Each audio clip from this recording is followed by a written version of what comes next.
Hello and welcome to the Unremarkables, our Mass the Next Generation game. I hope you all are as excited as I am. I'm Robbie Rowe. I will be your GM for this evening, but that doesn't matter. We've got a beautiful, wonderful cast of 5 amazing people, all here, all back together, and it feels so good. Because this is Roll for Chaos, not roll for everything working out as intended, we're going to roll randomly to see who we introduce first. Okay, that's a 1. So we're going to start off with the wonderful cast member who we were missing so much last week, wonderful O Adelaide. So that's me, O Adelaide. I was going to say O Adelaide Gardner, but my name is not O Adelaide. I'm Adelaide Gardner. You can find me at O Adelaide on Twitter and everywhere else. I am also, just before this game, I am on my partner Robert's channel, Robert G. Reeve, playing a Fey Wild West game where I play Dolly Llama, who is Dolly Parton, but a llama. So that's fun. I have yet to sing, but that might be coming soon. I've got some shows down the road, and most importantly, I will be at PAX Unplugged this year, where I am on 2 different panels, one with JB, who will be introducing himself shortly, but also one on Saturday. That one's on Sunday. Also one on Saturday that's a comedy panel at 7:30, where I am a judge in a TTRPG tribunal. So I think that'll be on Twitch as well, so go tune in if you're not going. And if you are going and you want a ticket, I am doing a giveaway on that. So anyway, that's all. That's long enough. Anyway, I play Fantasia. It doesn't matter. You're fair. Yeah. No, I'm just joking. I play Fantasia, who is our outsider, and I am missing last week. So I am very excited for some chaos. Incredible. Well, we already heard about them, so let's move ourselves onwards to the wonderful Drop the Die. Hey everybody, how are you doing tonight? I'm JB. Most of you know me as Drop the Die on Twitter, Facebook, Instagram, LinkedIn, family, like literally everywhere. Tonight, I will be playing Armored Nuclear Gigaflop, your best friend Sam with his Whittle Peats and giant body that's impenetrable. Last time, I think we left Sam in a rather precarious situation with 3 expert assassin spy guys, so it'll be cool to see where we pick up tonight. I couldn't agree more. Next up, the biggest of beeses. Hello, I'm Big Bees. I will be playing our Nova, Seismic, who's completely, totally just in the best mental health, completely happy with his situation and his friends, and is living his best life. So, yeah, can't wait to get up into that. It's going to be good stuff. Yeah. Incredible. Something tells me none of that is true at this moment. I see no reason to go any further into that and question it. So we're going to move directly on to the wonderful NP Dare. I also want to put just a big old doubt on that, actually. But hi, everyone. I'm Dare. I'm around on the internets, and you can find me on places like TikTok or Twitter at NBDare, ENBYDARE. Any pronouns for me. I'm going to be playing Legionnaire, our lovely she-her trans femme girl who's going to get into trouble or save the day. Who knows yet? Incredible. And before we find out and get through on anything else, last but certainly not least, the wonderful Ruby Hart. Hi everyone, how's it going? My name is Ruby Hart or Narissa. You can find me on social media as Ruby Hart or Ruby Hart Gaming. And I am playing the wonderful gender fluid by design character Jamie or Jameson, just depending on how they're presenting, with shadow teleportation and now portal powers. So I'm having a lot of fun playing this character. They're super interesting, so I can't wait to dive back in. And I'm really happy to be spending today with all of you. Because that's right, our second important thing to go through is the fact that it is the wonderful Ruby Hart's birthday today! Happy birthday! All right, so let's get to singing. No, please. For my birthday, I'd like to ask that you not do that. Okay, there you go. And our gift to you is not forcing you to listen to 5 people try and sing birthday song in sync through Discord on a stream.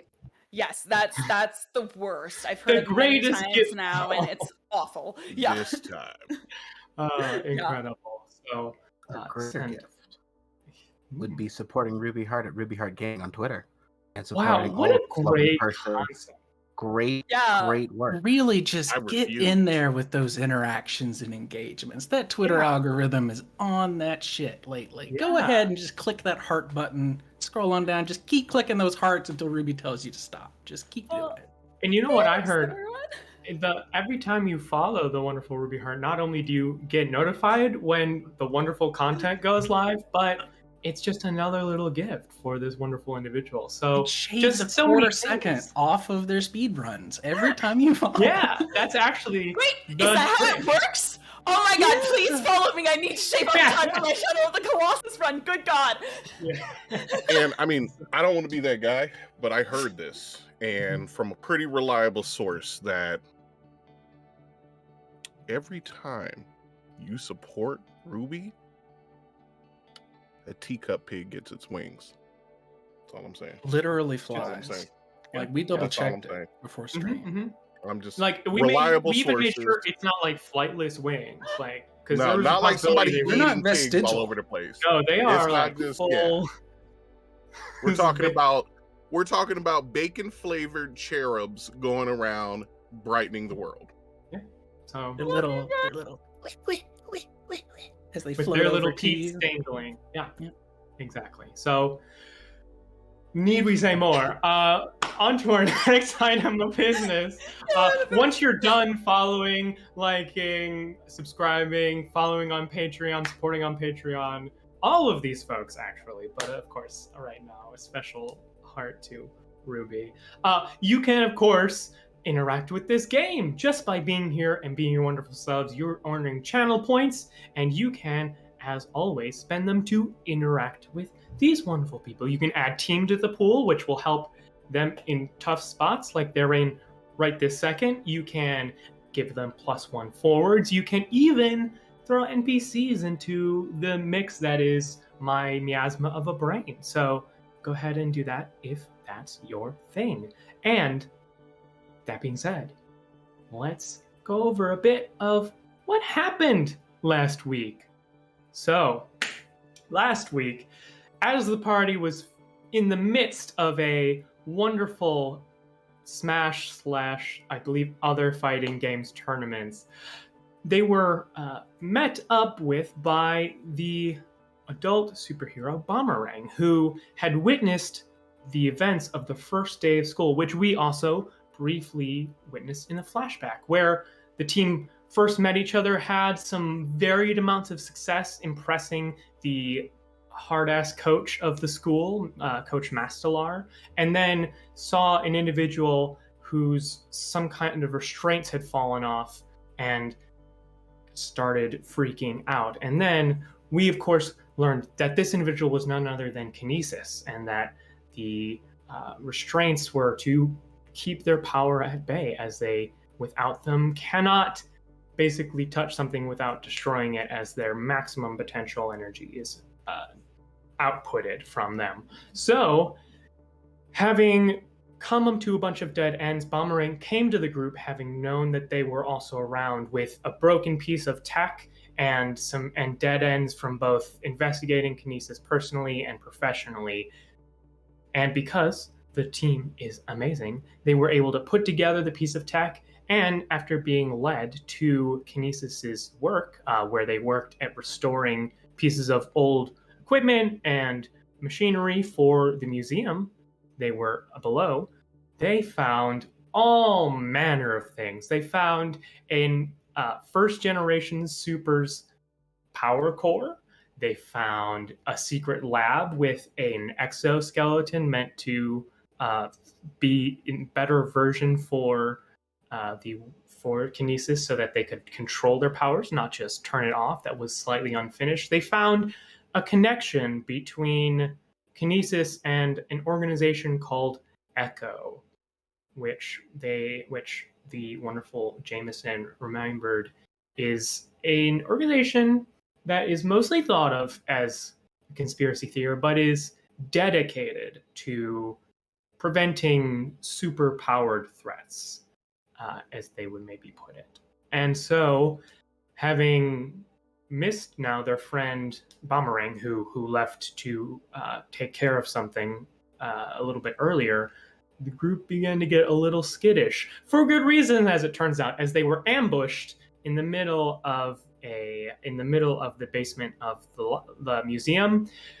And where we're at now is here's our split screen.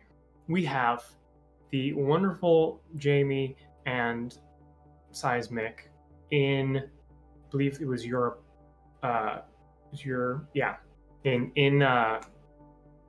in Seismic's place, having just teleported into it. We have our wonderful Legionnaire holding up a very non-insignificant portion of the museum, which had been collapsed by Seismic, and we have Gigaflop just outside that room with these 3 individuals who also left but have not left the vicinity. And so as those kind of 3 split panels kind of come across, we're not going to come to any of them. So, Fantasia, first of all, I have to imagine that it's not abnormal for you to kind of hang a little bit back as you kind of peek and poke at things that interest you. Would you say that's accurate? Me getting into trouble by getting myself left behind? That does not sound like me at all. I don't know what you're talking about. So, I briefly just put this all in the canon. In the background of last issue, there was Fantasia, like periodically in like the front half of the comic book, like picking up things and like doing all this, but then eventually we're gone. So Fantasia, as you are in the basement here of this museum, first of all, there's been near infinite interesting things. Like most of these things are interesting to everyone, but a lot of it's mundane in the fact that, like, you know, they've seen dinosaur bones and other things that it would be in the museum. Is that where yes, we're at? Okay. You are underneath the Museum of Natural History. Okay, underneath. Okay. Mm-hmm. Yes. So, but these are all completely new things for you. However, as you are searching and kind of examining around this museum, you feel a kind of sensation. So you obviously are telepathic. You know what it feels like when one of your kind reaches out to kind of speak to you, right? However, it's a similar feeling. However, it's clearly something else, something alien to you. Like this is not how your kind telepathically communicates, and it's also, you don't think you could just speak to this force. It feels too weak, as if like there's poor reception, but you can. There's like a ping from something. I think this panel, Fantasia's eyes will kind of like glass over, and she just says, "Fantasia speaking. Please hold. I'm gonna find a better area," and just like toddles off to another room. Like, can you hear me now? Yeah. So kind of doing that, you kind of following kind of the feel almost of it. You eventually end up in some kind of like office, pretty well appointed. Like maybe this is some kind of like manager or high up individual's office with like, not like the workshop essentially that the rest of the group is in, but more traditional desk, PC, bookshelves with all those glass awards that all look the same for professional achievement.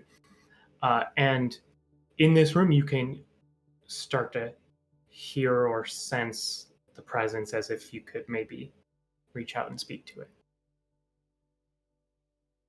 Where are you calling from? Are you calling from home? Are you calling from Jupiter? Hello? Where? What? Hi. Who are you? I'm Fantasia. Who are you? I don't know. Where are we? We're in a museum. Is that good? I think so. There's a lot of dead things here, so it's a little ominous and kind of threatening. But I'm having a great time. Is it a graveyard? Kinda. Yeah, kinda. Wait, am I dead? Are you dead? Well, I'm not dead. You Okay. might be dead. I don't know. How do I check? I don't know. I feel like you probably wouldn't be since you're talking to me, but there are like these giant things. Are you like giant with like a tail and like the fangs and like the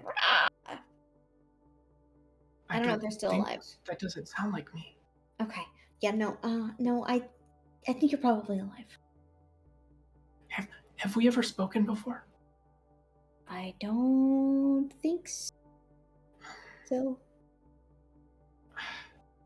Feels like I don't remember anything, but it doesn't feel like this is the first time I've been awake. I don't know what that means. Me neither. Okay. Well, okay. Can you see anything?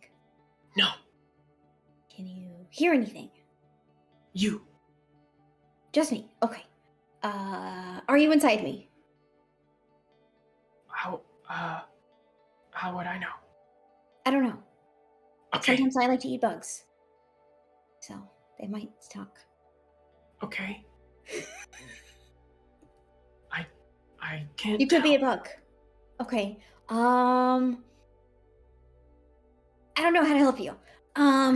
But I can keep searching, and there's like these rooms in this museum where there's like weird, like they're like fake people, and they're like wearing like fur, and sometimes like they have like a spear, or sometimes they're like killing a mammoth, and I don't know. Maybe you're one of those. Maybe you're in there. I don't know, Or maybe but they can help. they're pretty cool. They might. I don't think they talk though. Well, I've tried. not everything that can't talk can't help, right? Mute. One of my friends doesn't Oh, really talk a lot, but he's very helpful. So it kind of it varies. right. Okay. I'm scared. Me too. Oh. What? Well, not right now, but sometimes I have experienced that emotion before. Oh.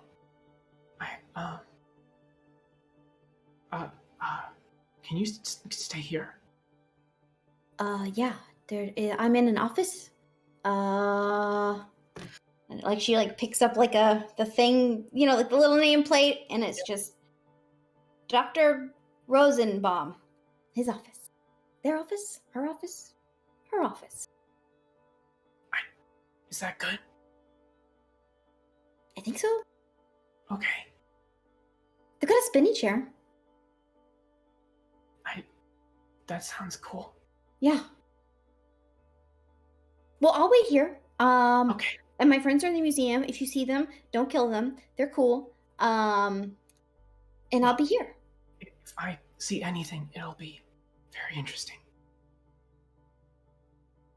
Because I Yeah. can't see anything. Yeah, that would be weird. But maybe try opening your eyes if you haven't done that yet. And if that doesn't work, we'll figure it out. We'll do it live.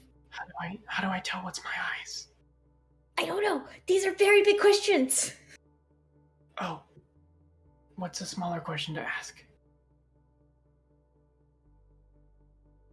What's your favorite color? No, you can't answer that. You can't. I don't know. I was gonna say, I guess black. Well, that's good. You know what colors are. That means you're a person. Oh. Is that all it takes? Theoretically, yes. Okay, cool. Good to know. I think I don't know, dear. I don't know. I think being a person is good, right? Would rather be a person. It's kind of difficult. I've been a person for a couple weeks now, and sometimes it's just not very fun. But sometimes it's fun. What were you before you were a person? Well, I mean, I'm still and I tell her what my species name is, and it's indecipherable noise. But yeah, not person, not human, me. What's a human? What people on this planet are. You might not be on Earth. Do you know anything? I'm good at context clues, Context clues. Okay. I think. Okay, we're learning about that in math. And Um, again, I don't know where I am or what I am or what's going on, but I some of the things you're saying, I just understand, and some of them I don't. that happens to me a lot. So that's Okay. relatable. That's okay. That's good. I mean, I walked around the museum and I found a place where I can talk to you better. So maybe, Okay. is there any? I'm looking around this room. Like, I'm gonna rifle through all the drawers. Like, Yeah, roll to assess the situation. okay. Be your superior. What's my superior? 2. Okay. 5. So mark experience Okay. as you look about and struggle.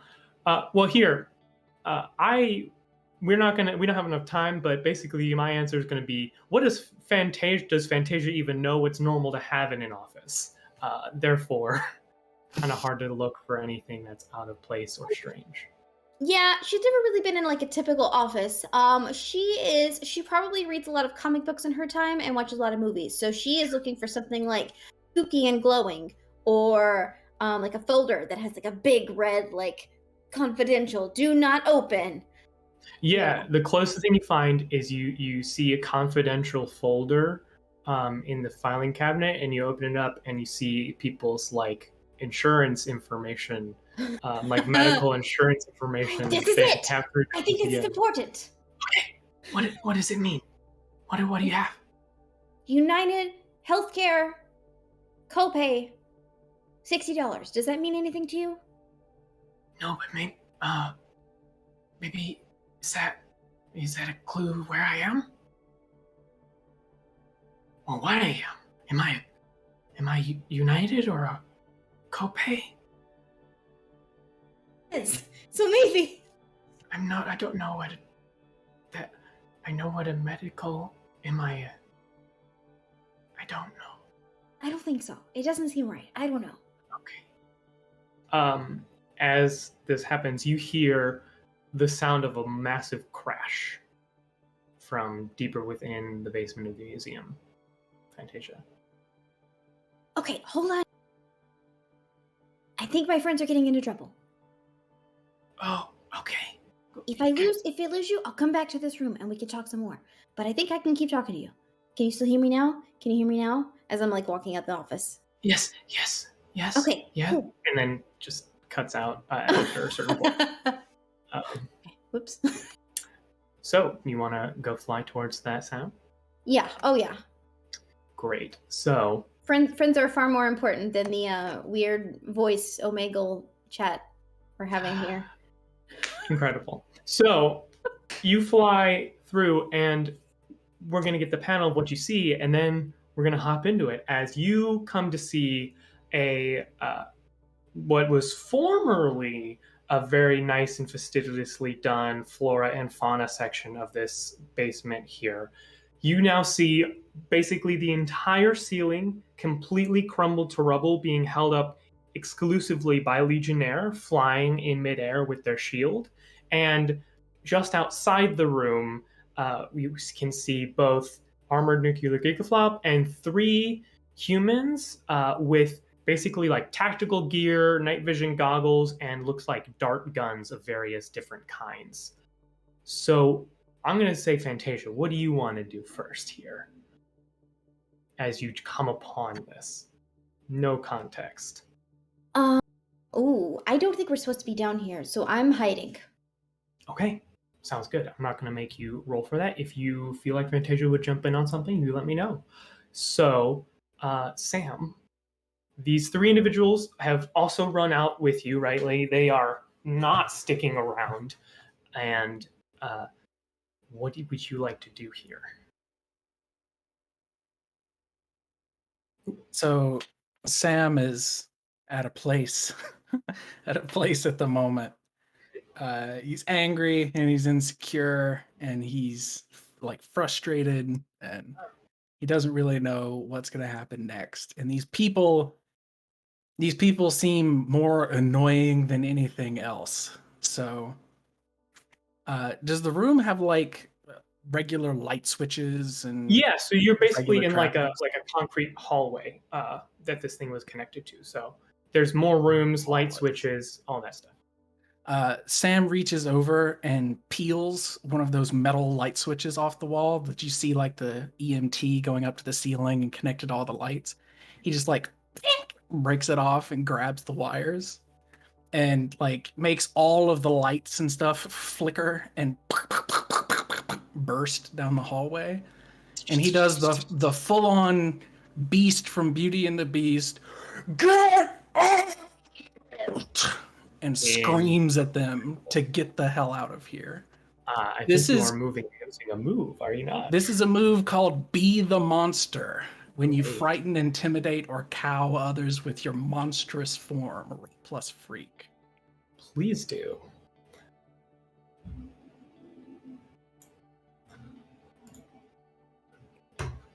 So that would be 9 total. 9 So I can total. choose 2. Okay. Oh, crap. You frighten others you had not intended to scare. So I guess that would have to be Fantasia. There's also one other person, but yeah. Well, who's the other person? Legionnaire, of course. Oh yeah, I thought we were in a different room, but all right. So you choose 2 of these bad I'm things. gonna have to mark a condition because I can't imagine hurting anybody by doing this weird display. So I'm going to mark hopeless, Okay.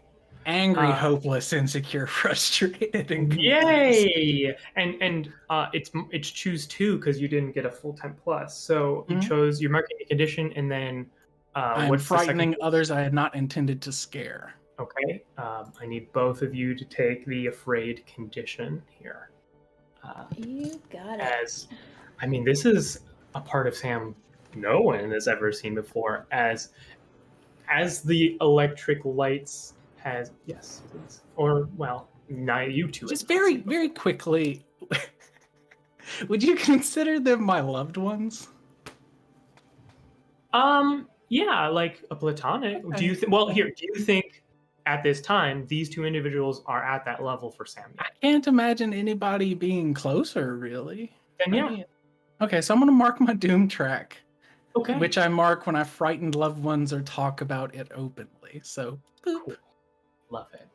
All right. So, this, we get both just the sheer physicality and intention behind this, but as like the lights flicker, the shadows on the wall seem to kind of move around a little bit as all the lights are flickering, and like the electricity in the building almost kind of like crackles around all of these 3 individuals and kind of around the other 2 of you here as just this tiny bit of like electrical maelstrom happens until the things flash out. But you, in the darkness of it all, you all can hear running boot prints away from all of you.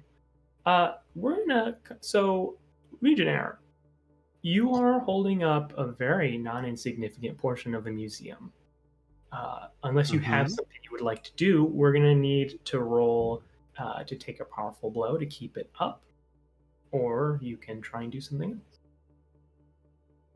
else.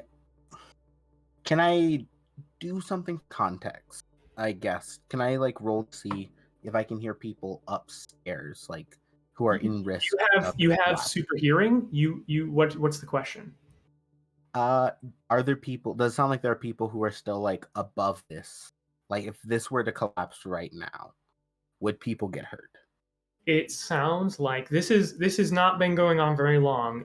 So there are basically anybody who could easily get out has been able to get out at this point. If there is anyone in this rubble you're holding up, it's people who like first responders would have to basically get out because they can't get out themselves.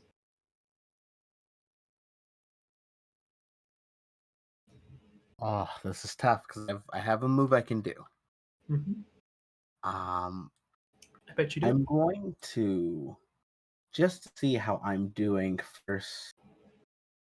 I'm going to use Never Give Up, Never Surrender. Perfect. So let me roll plus Savior. Dice, you were with me last week. Please be with me today. So we're starting a vibe already. Incredible. Because you have a beautiful, incredible, massive savior of 3. But that won't get you there. And I don't. Oh, can I use the team officially? no, because what that does is it lets you shift your labels. Mm. So even if you did, you'd still be at 3+. So what's on the failure of that move? What does it say? On a miss, you go down hard, but leave your opponent off balance and vulnerable. So this isn't an opponent. So Gigaflop, Fantasia. Well, you tell me if either of you can see in the dark, because I could see it going either way for both of you. Yeah, it can make sense for Gigaflop. I think I already imagine so. said I could because when in the tunnel. Yeah, you turn when into the he's- goggles. Yeah. That's right. Okay, great. So you can both, plain as day, see, like, again, like struggling against this massive amount of rubble, and then like one arm like just barely slips, and there is just a cavalcade of rubble, and Legionnaire is, you can't see Legionnaire. And we're gonna cut away. So before we get into the scene, I have one thing for the wonderful Nerissa. Please Yeah, roll me hit me. for Yep. connecting the dots. All Plus your right. savior. 5 plus 2. That is a 7 total right now. Okay. So okay, great. I'm just sorry. listening. Yeah. Oh, no problem. So Yeah. you get to pick one figure noted above or one aspect of the future, and you can, and I will give you a lead. So I have a clarification question about this, Yes. actually. Mhm. So I now know the name of the organization Echo. Like I put that Yes. together when I saw the text messages, and Yes. but I can't remember much more else about them. I just know that they leave a really bad taste in my mouth. Like there's something Yes. about that viscerally made Jamie sick. Yeah. Even though I want to fill in some of the other blanks, I feel like Jamie's mind is primarily on Echo at this moment.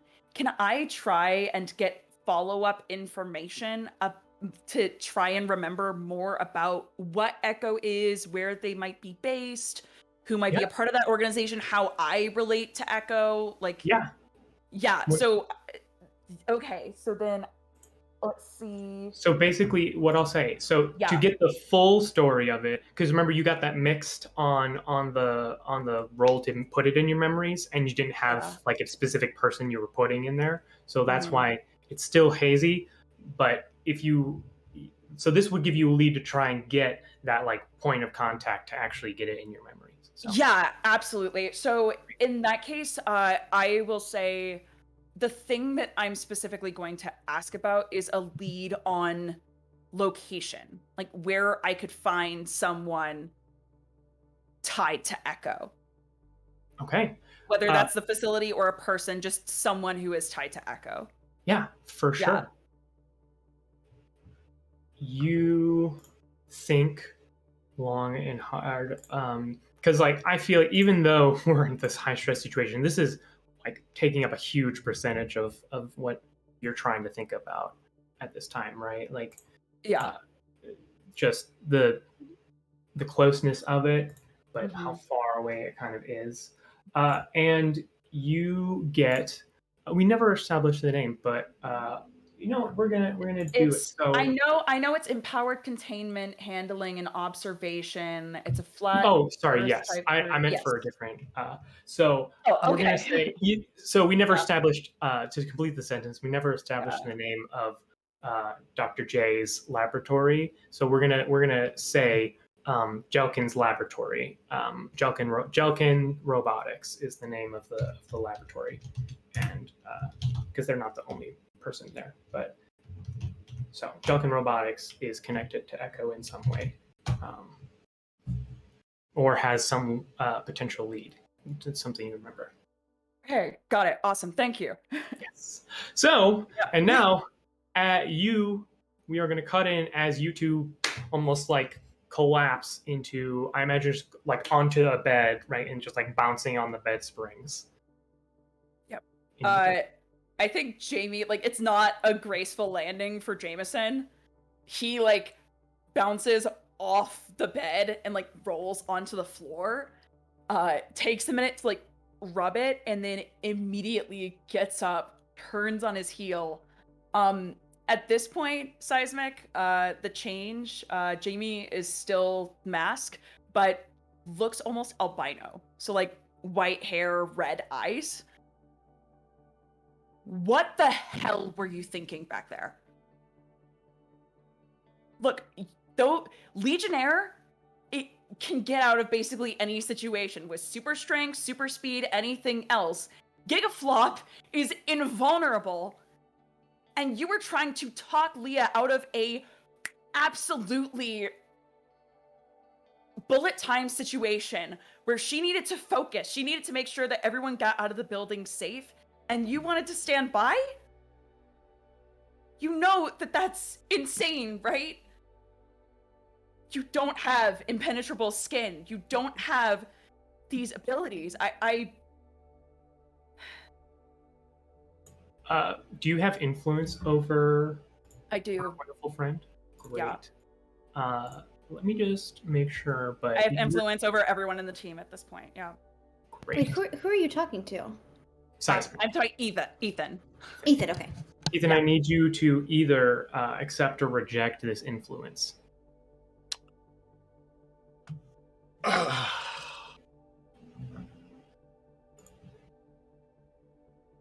Because I'm gonna accept it. Your freak goes down and your mundane goes up. Okay. So let me change that. Let me change that. Mm-hmm. Can I continue the monologue? Because I have Yeah. more to say.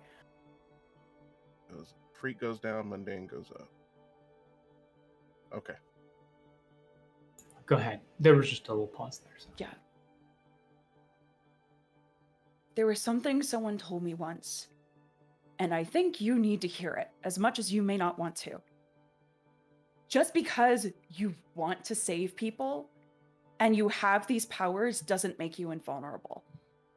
If you try and go out on a limb without your team, you're going to get yourself killed.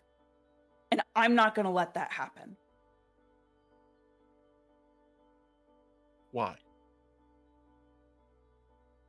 And you look at him, and he just turns and looks at you, and tears are just streaming down his face. Why? Ever since I met you, you've had some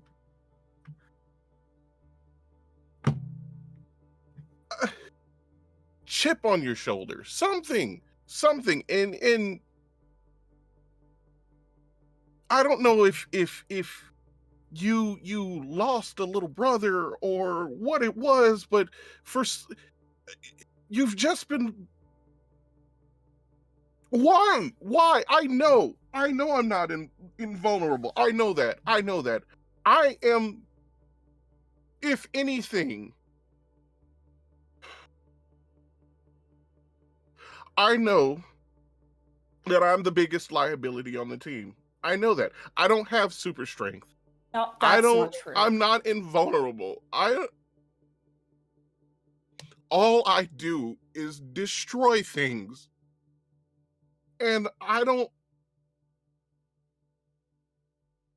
know why. I've been thinking about this a while, and I don't understand why I'm even on this team, other than maybe just to balance everything out so the team isn't so powerful. I don't.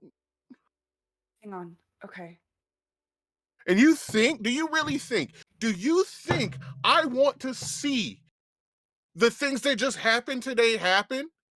You think I want Leah to put herself in danger? You think I want her to die No, because what I'm I'm saying is unstable? what I'm saying is you trying to talk her out of that situation was just going to put more people at risk. I know you wanted her to get out of there. It doesn't change the fact that you have to understand you're mortal, and I know you do. I wasn't. Do you know why I live here? Do you Is know that a why I live here? rhetorical question? No, do you know why I live here?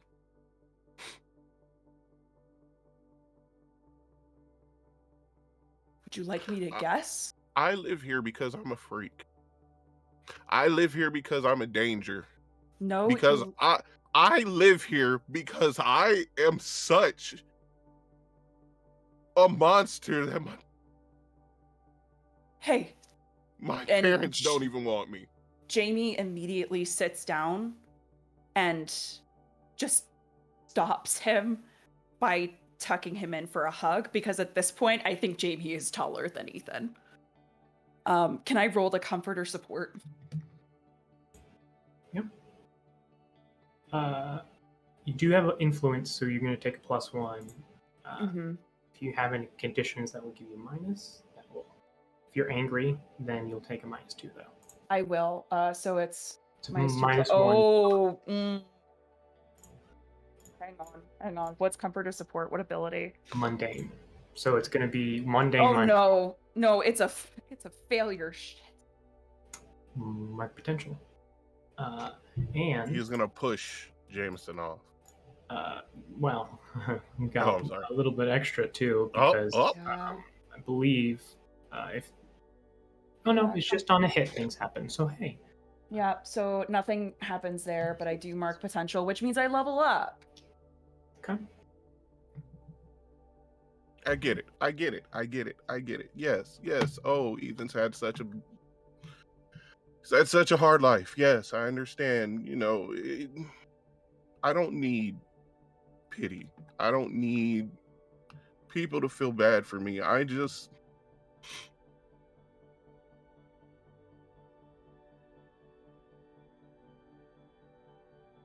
didn't want my parents to be right. I didn't want to destroy everything I care about. But every day it's looking more and more like that's just my purpose. To destroy. Though. It's not.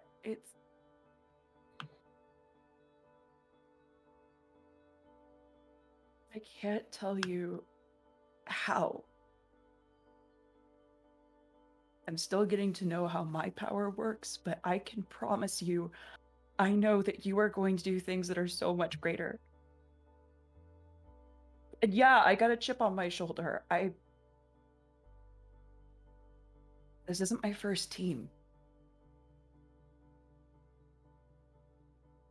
The other team I worked with, I lost. Some of them decided to work for the people who were anti-super, and some of them were killed in the process.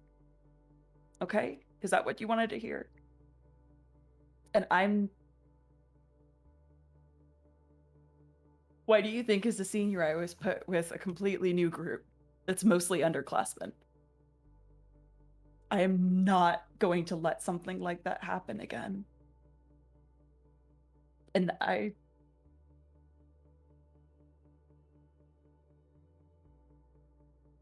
get the parent thing.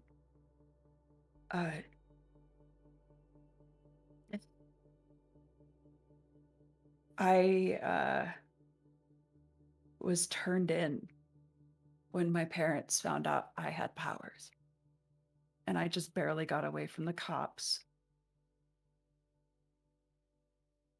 The only reason I'm here now is because someone helped me get out of that situation, but now I'm on my own. He's not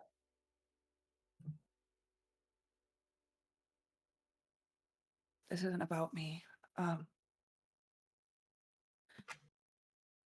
I care about you, and I think that your powers are capable of so much good. But what I'm trying to say is, in situations that you aren't equipped to handle, try and trust your team, because I can't lose you a second time.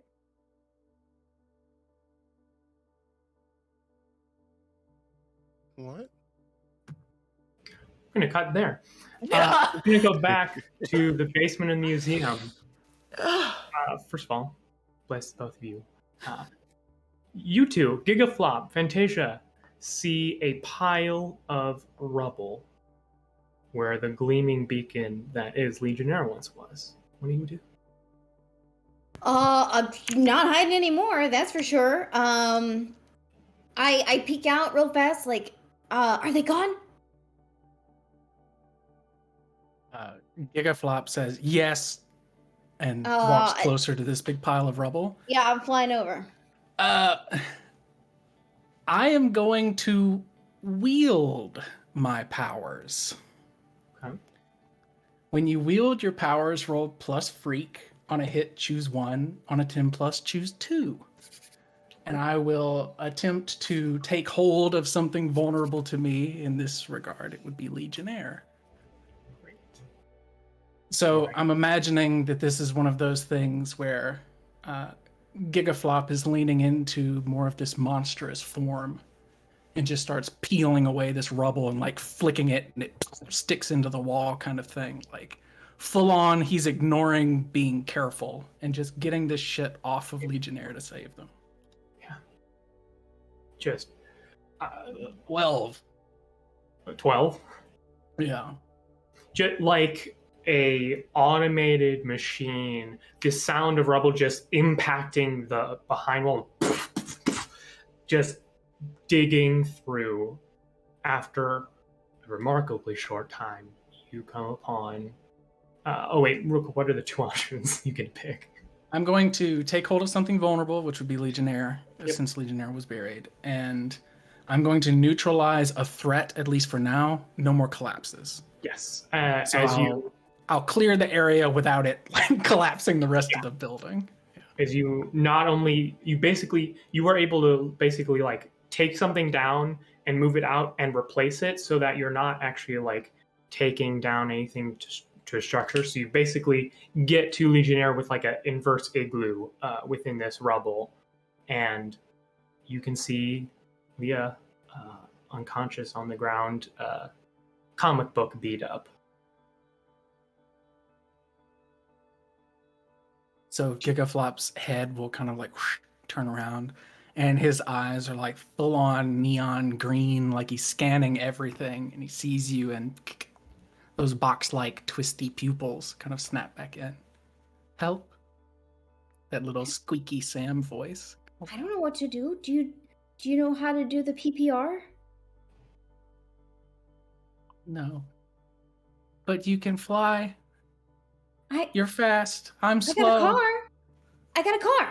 Hold on. And I'm ruffling through my backpack, and I pull out this little cube that's kind of blue and green and shiny, and I'm pressing on it in an elaborate kind of like Rubik's Cube like positions, and out pops a pretty wide, like extra long board looking thing. And I have one of my level ups. I took my Kirby Craft, so I have a cute little hovering longboard. Wait, pick her up. I'll put Legionnaire on the board. Go, I'll be fine. But do we go to the hospital? They'll find out. Sam, like his expression switches. The eyes go to more of a quizzical look. He hadn't really considered this distinction between the hero and the person. And he stops, and I think he'll try and figure out if he'll try and gauge if Legionnaire needs medical assistance or if Legionnaire just took a hard hit on the chin. Because if Legionnaire wakes up in a hospital and didn't need to go to a hospital, Legionnaire's gonna be pissed, and Sam doesn't want that. So Legionnaire is incredibly tough, right? They got knocked out. I would say they would come back without a hospital. A hospital would help, though, right? Like, it would take much more than this to really like break Legionnaire, but it would really help to have like an IV and someone keeping an eye on them. But You know where we have IVs and stuff to keep an eye on? The Sanctum. So baby Sam will kind of turn and be like, "Can this hold me too? Or Pretty tough. at least here." He like grabs onto the board and like lets it kind of fly him because he can't fit on the fucking thing. just Stitch Yeah, I on a hovercraft. believe from my strengths and weaknesses, it's I mean, you can write it. So Great. Hey, What sick. are those, by the way? Just so I know for the future. I have fast and maneuverable and size shifting. And then for the weaknesses, I have easily detectable and unarmed. Okay, great. That's very on brand. I Yeah. love it. Yeah. Huh? So, We can take Leah to the Sanctum. Should we And- call her mom? No. The voice goes robotic. No, we can't. But They'll be she's fine. so mad if we do that. But my mom would want to know. I will remember that. I like this giant hand on your shoulder. If I could ever contact them. Yeah, you don't speak their language. You know I could probably learn. Anyway, we should get Legionnaire to the medical station. Yeah, I'll hop on board, just kind of like crouching over Legionnaire, and yeah. we can rip So off him. it's a super easy ride. This thing's maneuverable and all that, so you have no problem getting through. Some people might have suggested waiting to summon your craft until you were out of the underground, basement. But because it's nice and maneuverable, it's not a problem. Gurney, okay? We gotta have a gurney. Yeah, exactly. We just I will happen to say- have an alien gurney. Thank goodness. Hashtag alien gurney. You do, as you are near the exit, you do hear like ambulance and police and like chopper sounds from outside. But I'm gonna say it's like the last panel as we're leaving and like narrowly avoiding these police and paramedics. Fantasia just kind of like looks down and by the way, I met somebody who doesn't know if they're real. well, we're not. That's not the. That's the last panel of the of basement. So, as you come out, basically, I'll say because of where you're at and where most people's focus are, you're not being seen. But this entire museum is surrounded by first responders of all different kinds because this is a public museum in the middle of the day that a part of it collapsed. And right? explosions happen all the time in museums, right? They gotta do Right.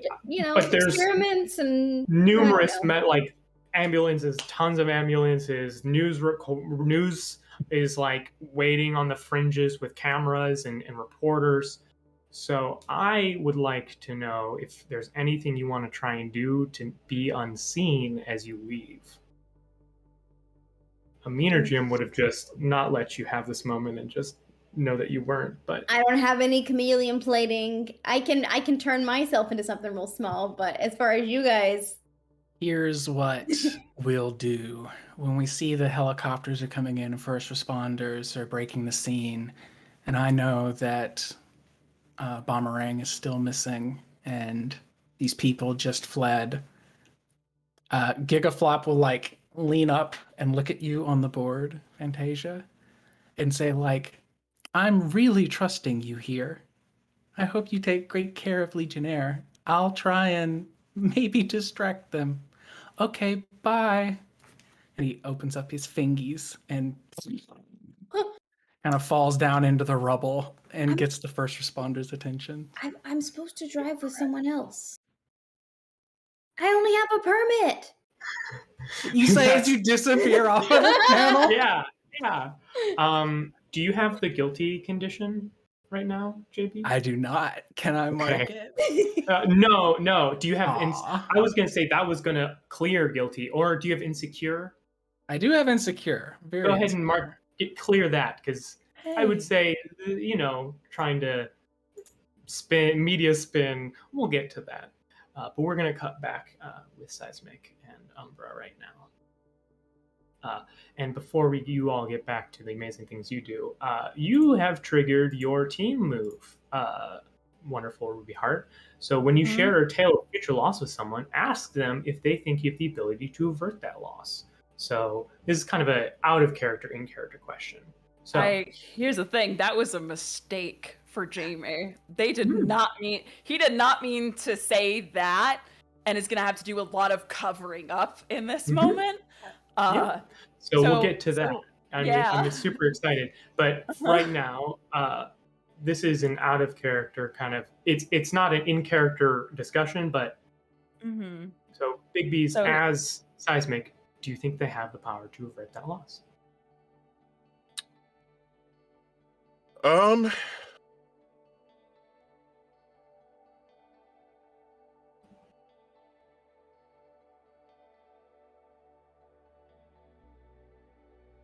Just the loss of what? Just Seismic dying? I mean, this kind of did happen twice. So, but the one I'm more thinking of is Jamie said I lost my whole entire team last time, like before. So, or actually no, that's what I'm saying. No, so yes, they did. Sorry. That's what I'm saying. That's what I'm saying, because there was. They said they'll lose you again. Where I lost. Again. Exactly. That's the one that I was like, wait, is it that one? Yes. They said. What Ethan think? Yes. Yeah. I'm back. So, I'm back. This is where it gets interesting. Here, let me rephrase the question. Okay. Does Ethan think he is redeemable? No. Cool. So that's a no. So go ahead and mark your superior down and your mundane up. No. Okay. Me? Okay. Superior down. And then do you have the guilty condition already? I don't. I have angry and insecure. Well, you now also have guilty. And now let's get back into the scene. Oh wait, quick question before we do. Do I clear any conditions since I have bingo? So no, you are out of the fight. If you take another condition, things might go interesting, but you can certainly try and clear a condition whenever you would like. Okay, I didn't know if like the new session something cleared up or not, but okay. All right, cool. So yeah, let's get back into it and see. Jamie starts wiping tears, and the moment that the words came out of his mouth, he realized what he said. Wipes the tears and just says, I can't see another team go down. I don't want to lose anyone like that again. Trying to cover it up.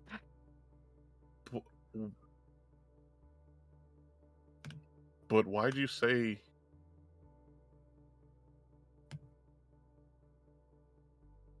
You said you can't lose me again. What? You remind me a lot of someone I used to know. That's all. Oh. There was someone on my old team, like you. And he taught me a lot about my powers and what I was capable of.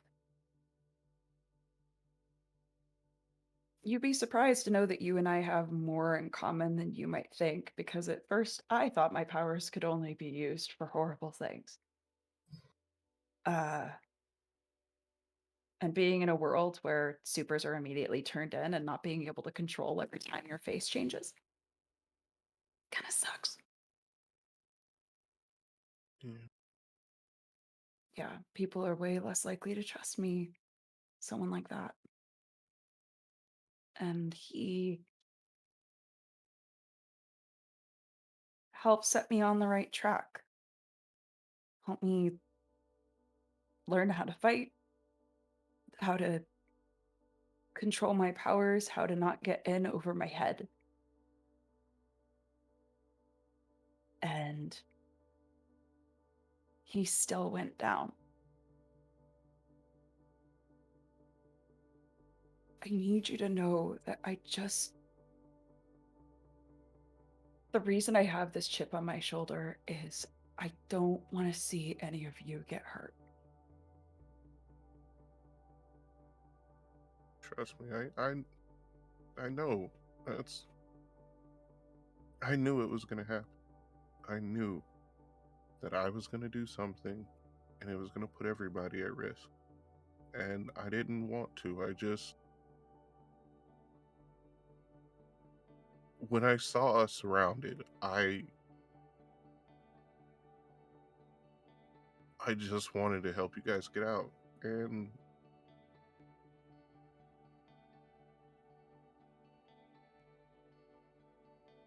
No. before this year started,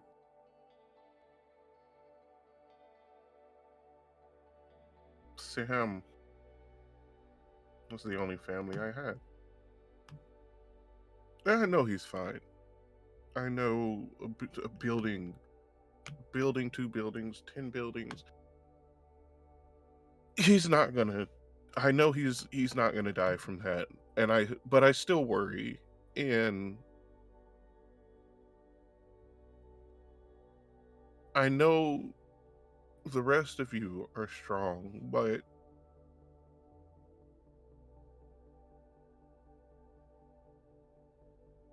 you, I think, out of everyone, should understand. I haven't I haven't lost a team before.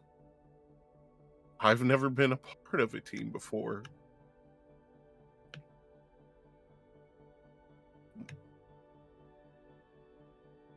Being on a team And make now, you scared? terrified.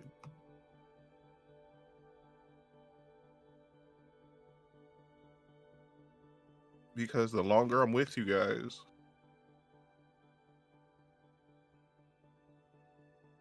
the more I'm going to care. And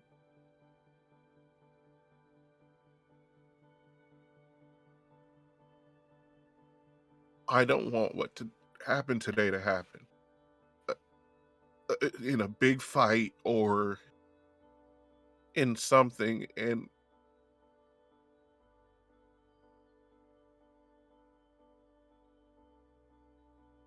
I don't want to lose my only family. And I don't want to be the cause of that.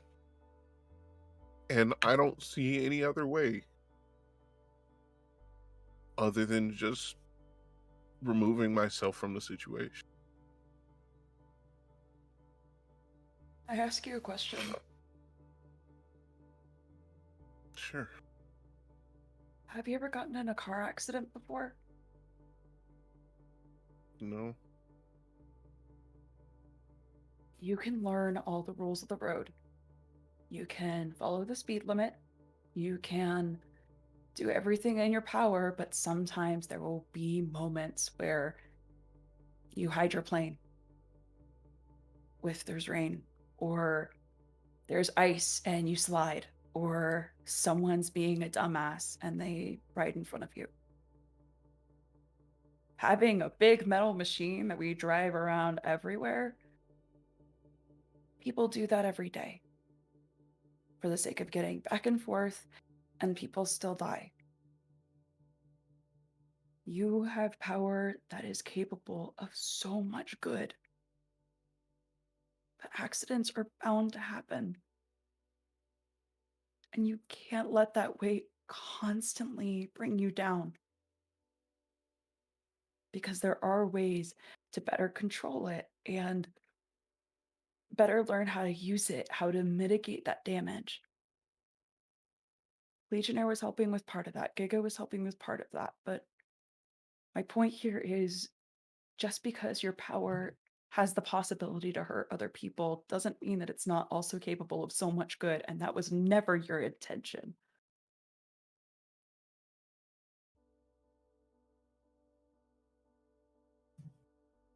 Okay. And I know that we haven't known each other that long. I will never abandon you or this team. I'm here. If you need me for anything, please just tell me. I know that I suck at it sometimes, but I'm trying to get better at that. I think Ethan's just gonna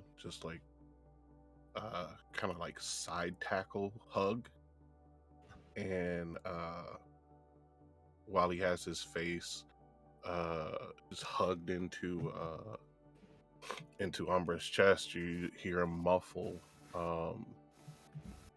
Just hear him muffle.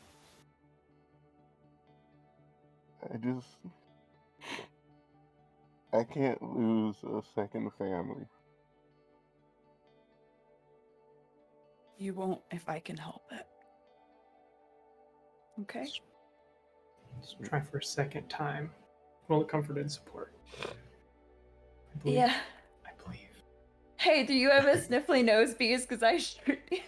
I think somebody's cutting onions near me. Yeah, What is people are going on? cutting all sorts of onions. All right, I got a 9 minus 2 plus 1. So that's an 8. Okay. So that. Oh, wait. No, hang on. Yes. Yes. Minus 2 plus 1. Yes. Okay. Yeah, Cool. 8. So that succeeds.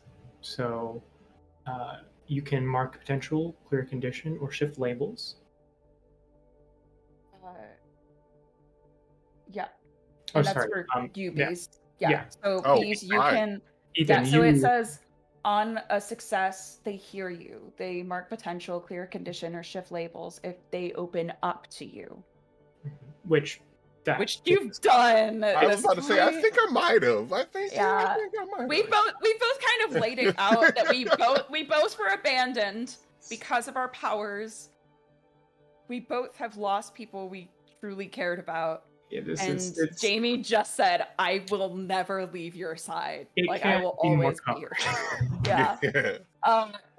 Ooh, see, here's the issue, though. You have bingo. Mark up clear condition. All right, fine. Because I'm 1 away from leveling up, too. So I'm like, oh, God. And then... fine. And then it sounds like Seismic is also going to roll to comfort and support Jamie. I will clear hopeless. Great. All right, and I will roll.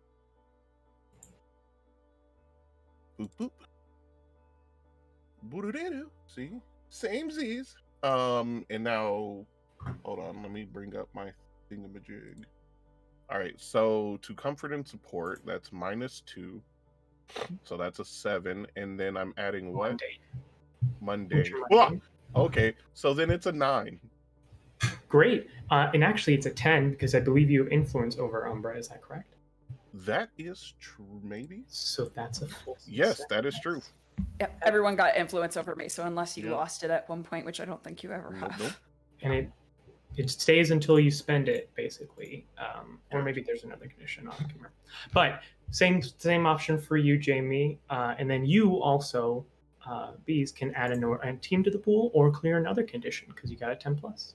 Ew, fancy. I'm gonna clear angry. Great. Yeah, I'm still guilty and insecure though. I think I'm going to. Yeah, I think the Sob Fest is gonna help clear angry as well.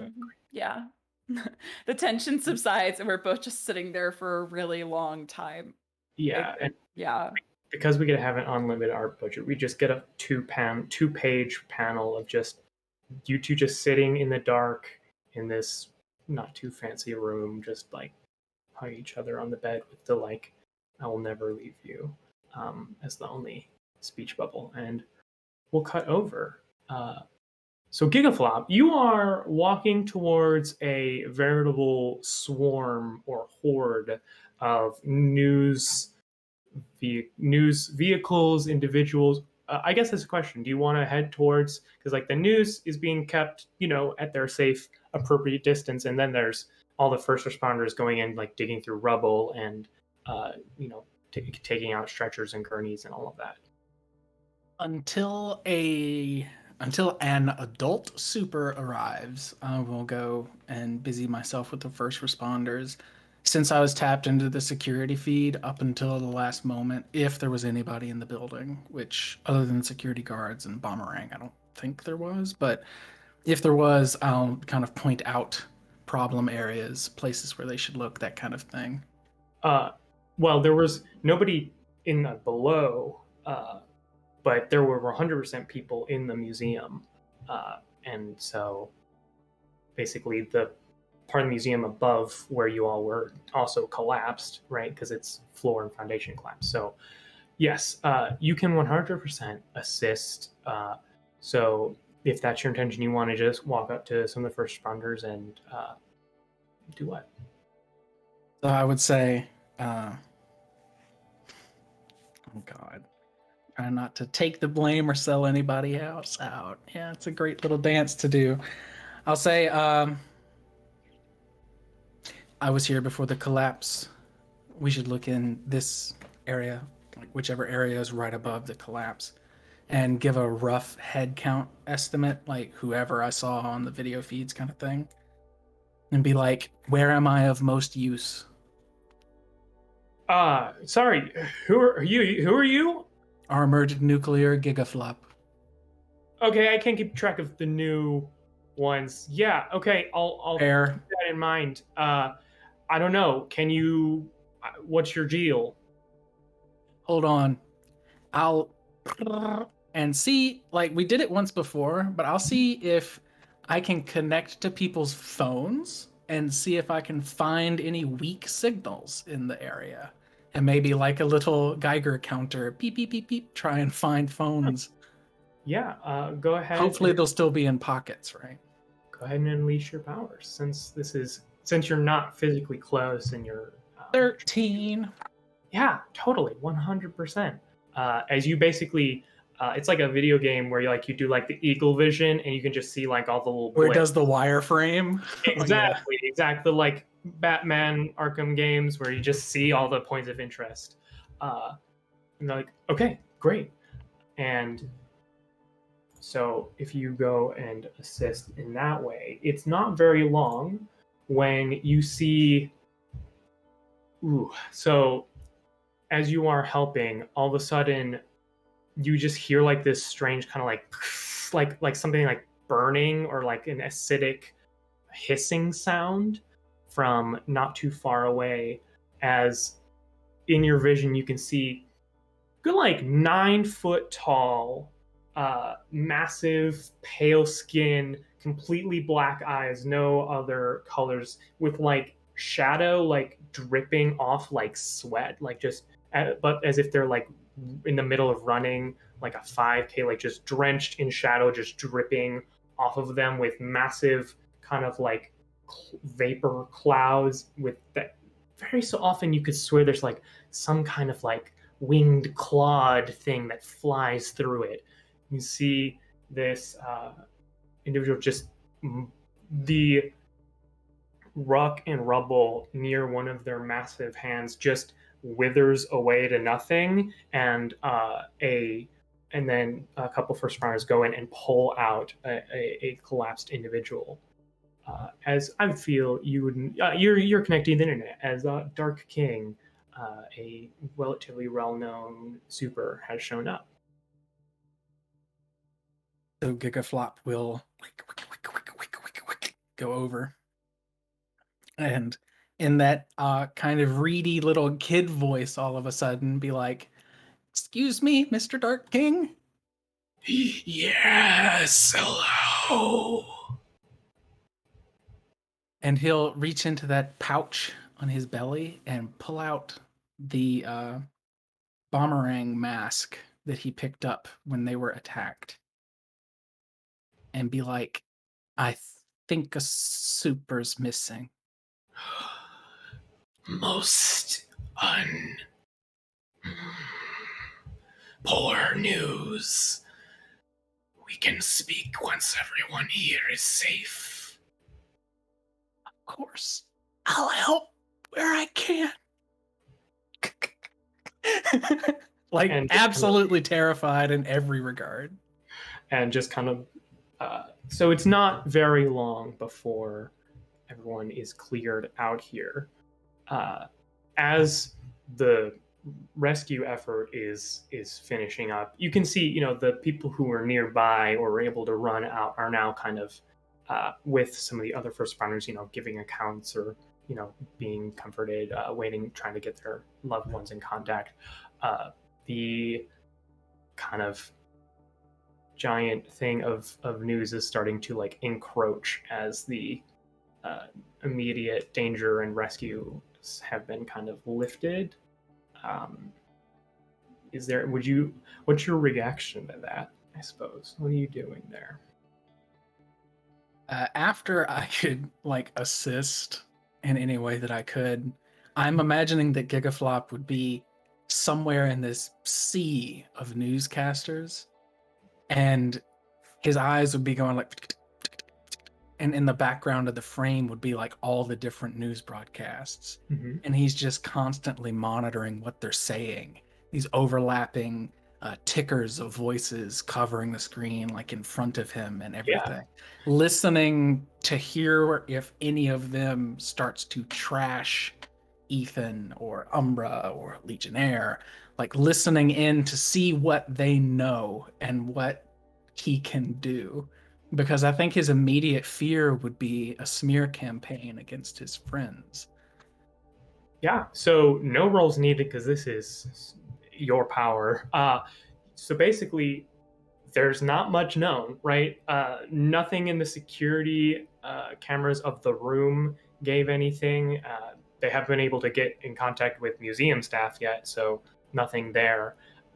So all people know is that the museum started collapsing. Then this super who's completely unknown, except for like one or two news channels. Must have some good people or people with good memories who recognize someone from the incident 2 weeks ago out in the middle of the street, just falling out of the sky and helping with the rescue. But so mostly people are just talking about Dark King, as they are also kind of they are a known good entity around, but that doesn't mean people like them. So yeah, nothing to worry about there. However, a lot of the cameras and reporters are like trying to beeline it to you. I think that Gigaflop risks it and kind of lets them come over to interview him. But there's this panel where it shows like the side of his face and the newscasters coming up where he looks like abject terror. Like the idea that he's this teenager in this gigantic body, they're probably going to ruthlessly pick him apart. But So it's all he can do, you know? So honestly, we kind of know what's coming here as just a bunch of people just like with camera crews, microphones, just shouting, jabbering questions at you. Honestly, I think I want you to take a powerful blow. So roll plus your conditions. Okay. And I am not my body is for physical blows, so this would be an emotional one. Yeah. Ugh. I do not do well. Roll a Okay. 9. How many conditions do you have? I have 2. Okay. On a 10 plus, choose one. You must remove yourself from the situation. You lose control of yourself or your powers in a terrible way. Or you can pick 2 options from the 7 to 9 list, which is lashing out, giving ground, or struggle past the pain, which I'm going to say is unless you have a good We all know Great. if they're surrounding me with news equipment and I lose control of my powers in a terrible way, then it would be to like cook a lot of this news equipment and my frantic bid to try and keep attention off of what my friends happened to do here. It would just be that like Dr. Manhattan lash out where he's just like, stop! And all the shit starts to cook and fry. You hear like dozens of people like, that shit, as like like screens crack and flare, like people's like hands on cameras like kind of singe as they have to drop them to the ground, as just hundreds of thousands of dollars of equipment just melt from the inside out, just completely and utterly useless. And all these like reporters and newscasters are just like staring at you in horror. And then it shows a panel with Gigaflop, and he's got his hands out in front of him like he's reaching down to pick something up. And it's just the same words over and over and over and over and over and over and over again in the background. I can fix this. I can fix this. I can fix this. I can fix this. I can fix this. As he's saying it over and over again, as he's picking up these cameras and trying to fix all this damage. You can try. Go ahead. I'm certainly not going to be capable. We can't just smooth over the powerful blow. So as you are like holding, all of a sudden, you don't feel temperature. However, you have a constant like understanding of the ambient temperature around you. It like drops 20 degrees, and you hear, I believe what my associate has to say is no comment. Good day. And figure of Dark King will kind of look at you and just kind of turn around and like start walking away. You see Sam delicately puts back down this camcorder. It looks like small in his hands, even though it's a shoulder-mounted giant camera. He just delicately sets it down and like holds his hands up to his chest in that placative little kid way and says, I'm so sorry. He follows after Dark King. I'm sorry, I didn't mean to. I'm sorry about your ears. And as you two walk off, Dark King will, would you mind having a conversation with me? Of course not. Terrific. You're one of the greatest heroes in this city. Yeah, you see, actually, I like take a moment and kind of do like a small incline. That is very kind of you to say.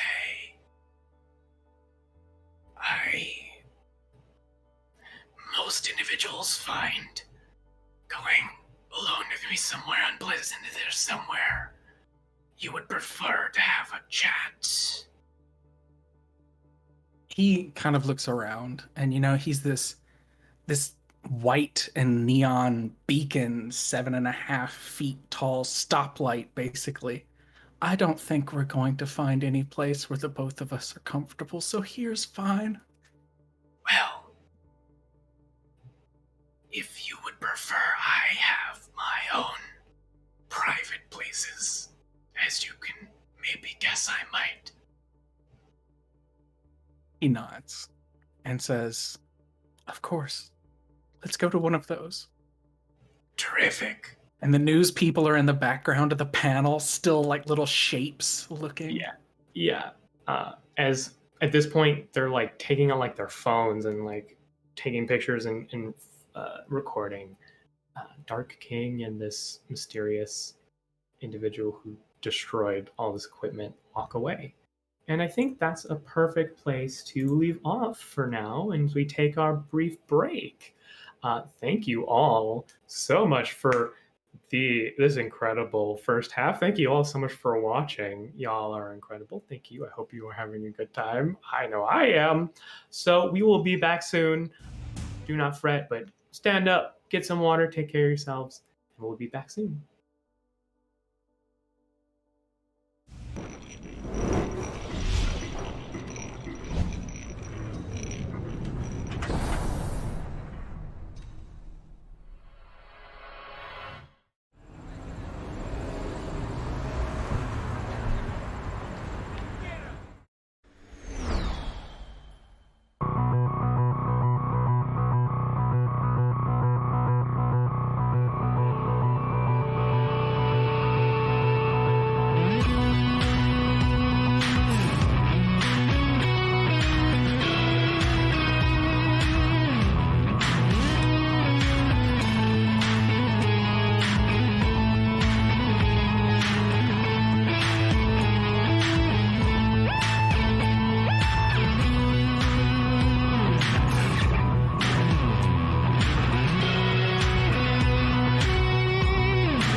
And we have transitioned back. Welcome back to the Unremarkables, where just these amazing role players get to tell a story, and I am honored to be part of it. So, we are going to come back into it. So, Flop, you are, after a bit of a walk, you are basically you walk through the city streets and you go down one of those like nice fairly narrow, although it looks like it's just wide enough for Dark King to get through, and therefore you can get through a bit here. And you walk down these stairs, just super unassuming, and open up, and you see what looks to be basically like a very nice tea room, uh, like a beautiful table that's like looks like for Dark King sitting down height, which means for most people they can just sit at a chair like normal. Nice like water features, paper lanterns all around. Just like a very nice stove and small kitchenette, and just a very like chill and pleasant space. Great like feng shui.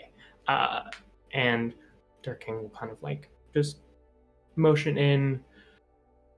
There's plenty of places to sit if whatever you find comfortable. Flop will just pick a spot and sit down. Any surface wide enough for him will do. It's fine. The furniture here is immaculately comfortable. It's like clearly a lot of time and care has gone into this space. Normally this is the time where I discuss about masks, but I am under the impression that you, like myself, have nothing to take off. That's true. And I don't particularly remember who I was before this. Gigaflop gestures. People keep calling me Sam. It's nice to meet you. It's a pleasure to meet you as well. I suppose that's a bit of a blessing and a curse, isn't it? Yes. More blessing than curse, I think. I think so too. But if you don't mind, I'd like to call you Sam. That's fine. My friends do. Haha. Smoke coming out. Yeah, just like smoke, like the room like darkens. Are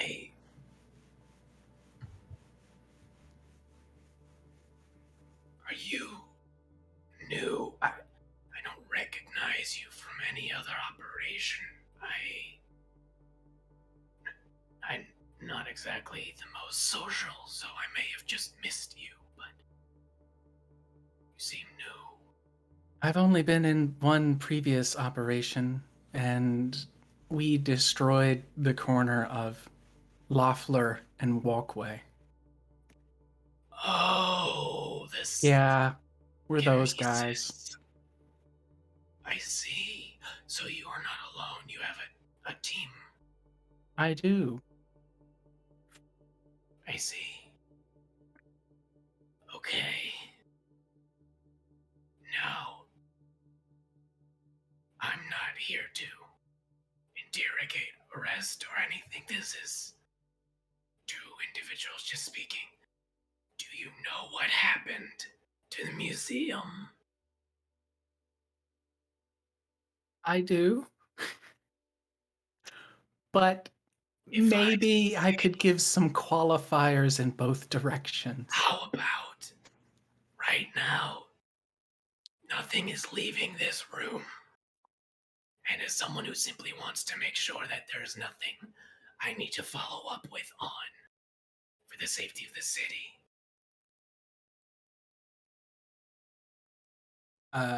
Then we see a panel of Dark King sitting across from Gigaflop, and there's that text bubble that has Gigaflop speaking, and that, you know, all caps and small caps that he does. Yeah. But then on top of that overlaid is the thought bubble, where it's just Gigaflop kind of thinking to himself and saying, I really hope they're okay. And then in the little side panel in the bottom right-hand corner, it's him sending a text message to Ethan and saying that Fantasia is bringing Leah to the sanctum and that he hopes his best friend is okay. I hope you're okay, best friend, kind of thing. Look at this weird picture of a duck. And it's just another weird duck that he keeps sending him. This one has like human eyes and a cigarette in its bill, but it's just like a weird Photoshop. I love it so much.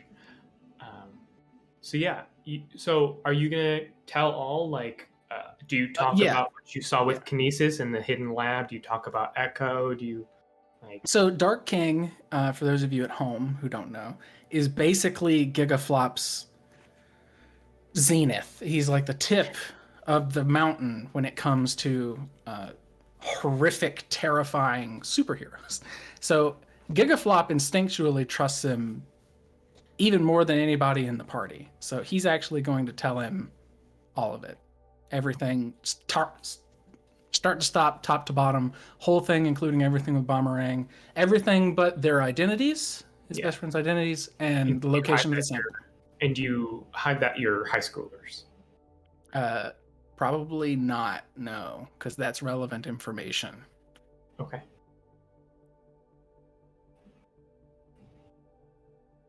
I see.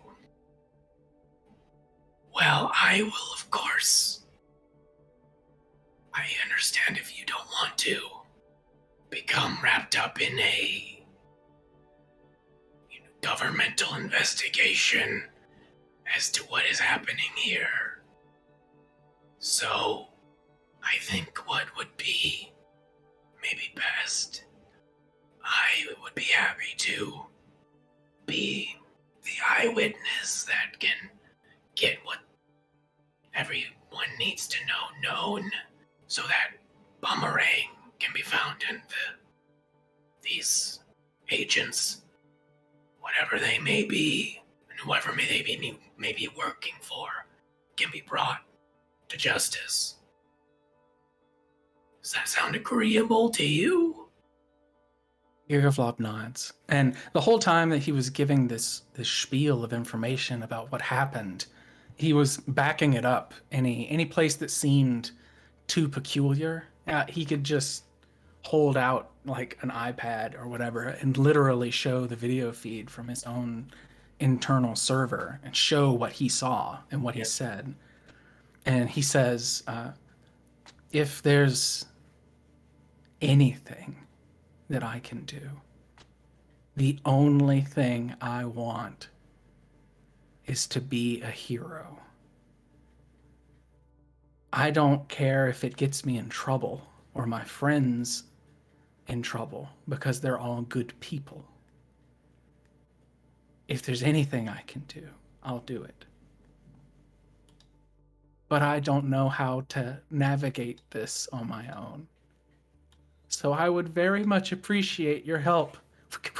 The eyes do like the big juicy puppy eyes with the bleep bleep bleep bleep bleep bleep tears emote going down them. How long have you been in this condition? Do you know? 3,861 days, 44 hours, 8 minutes. I suppose I'm not going out on a limb to say you are some kind of technopath. Accurate. Though I think my powers are evolving a little. And he actually shows, like, he touches the top of the table in front of them, which probably has some tea and shit on it now because they've been talking for so long. He touches the top of the table and turns his hand over, and his hand is wood. Very impressive. I don't know how they're going to keep changing, but I see.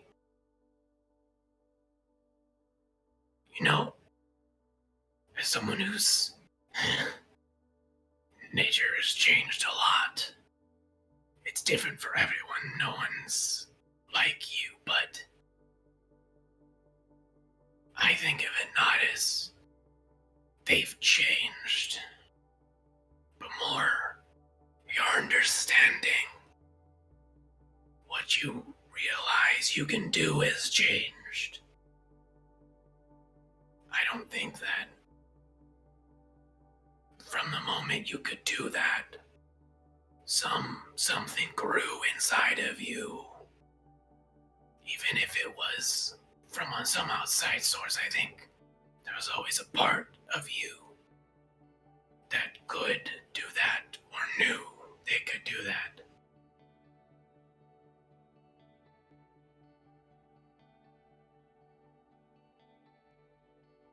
he says,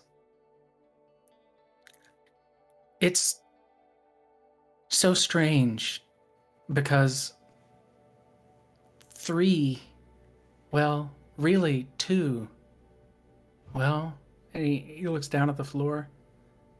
Actually, only 1 of my companions has control over their bodies right now. I never realized that.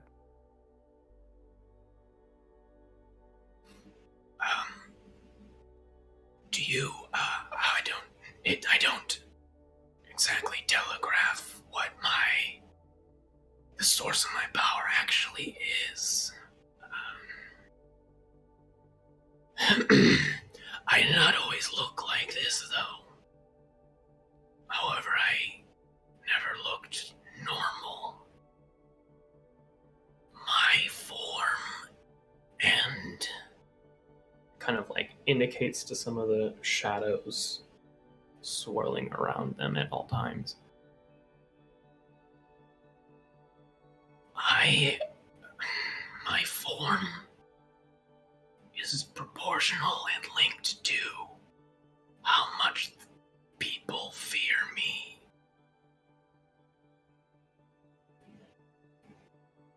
And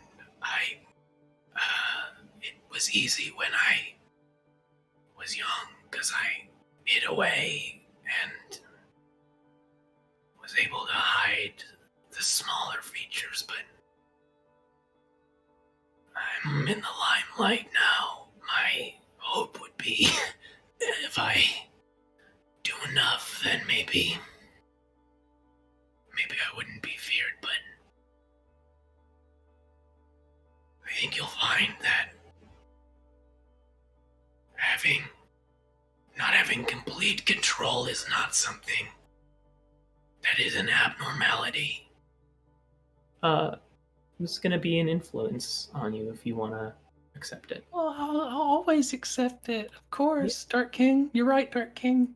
Put down your freaking put up your savior. You bastard, I'll never forgive you. There you go. Okay.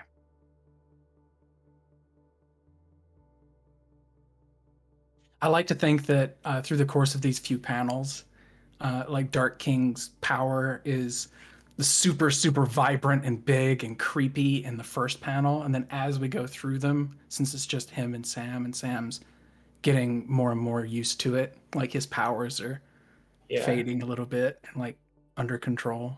Mm-hmm. So at this point, you can see still like his actually shrunk down, is actually closer to your height now, still like complete black, dark eyes, pale skin, kind of like a ghoulish proportioned figure, but instead of this complete like shroud of shadow all around, it's just kind of like just along kind of the top of their torso, almost like a scarf or something, just like this kind of ambient thing of shadow.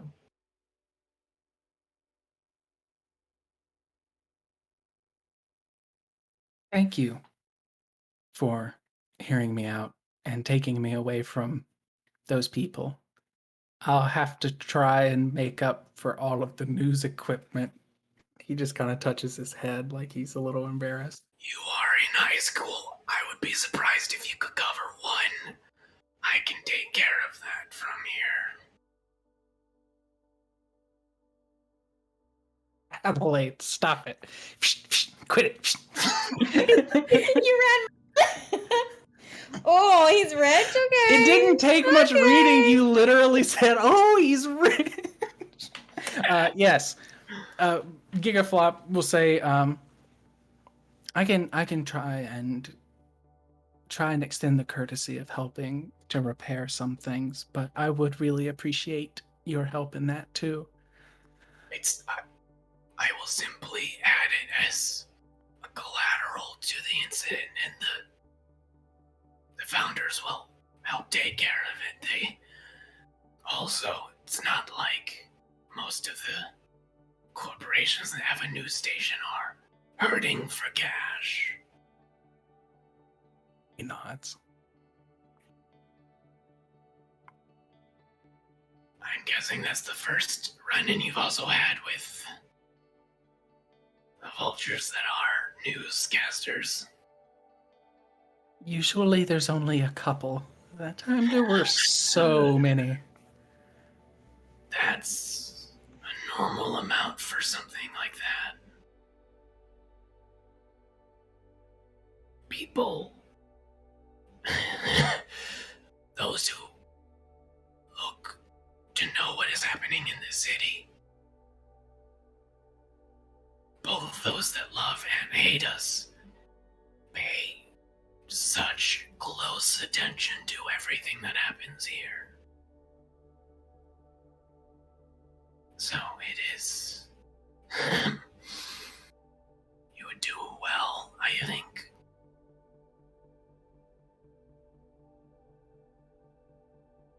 Avoiding the news entirely it's a tantalizing choice, however. It's not always correct.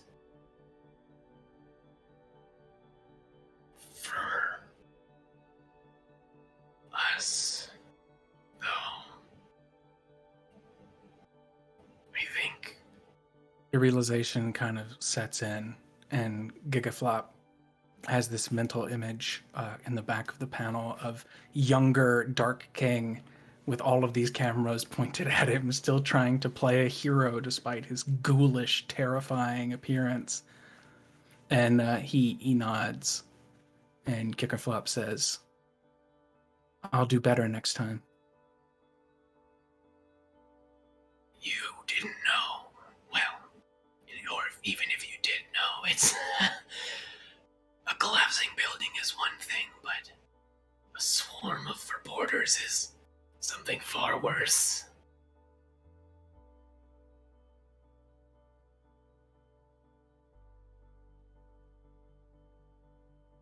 My suggestion is you have a team, which is something that you have as an advantage. Use it.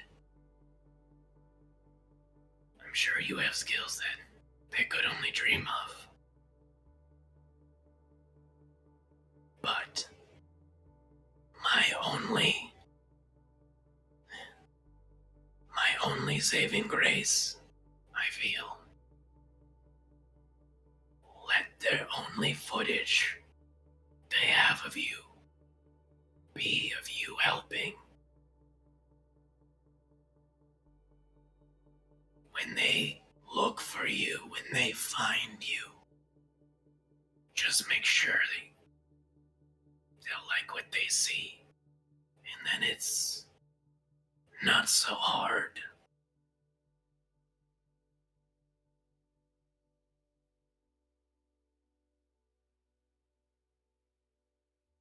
He nods again, and he says, "I need to become an ideal more than just a person. Kind of like you. I can understand that."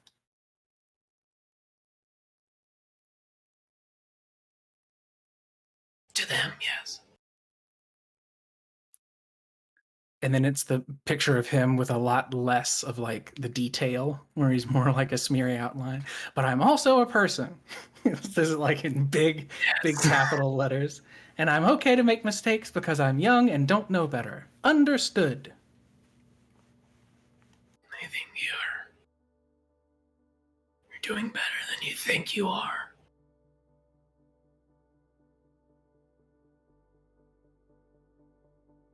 The square pupils kind of float around. And he says, "That means a lot.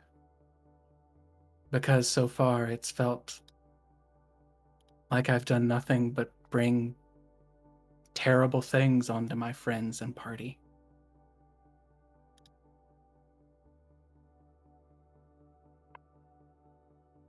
There's a couple of reasons why I don't have a team. However, those things usually would happen with or without you. And if you did anything to help them get out of it, then even if you caused it, they needed you there the whole time.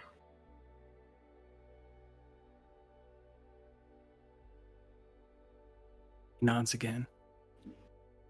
And he says, "It's hard figuring out how much I need to intervene and how much I need to let them grow. Sometimes it almost seems like each one of them would be a better hero if they didn't have to lean on me. And that's what I learned from watching people like you, people with great and concerning amounts of power.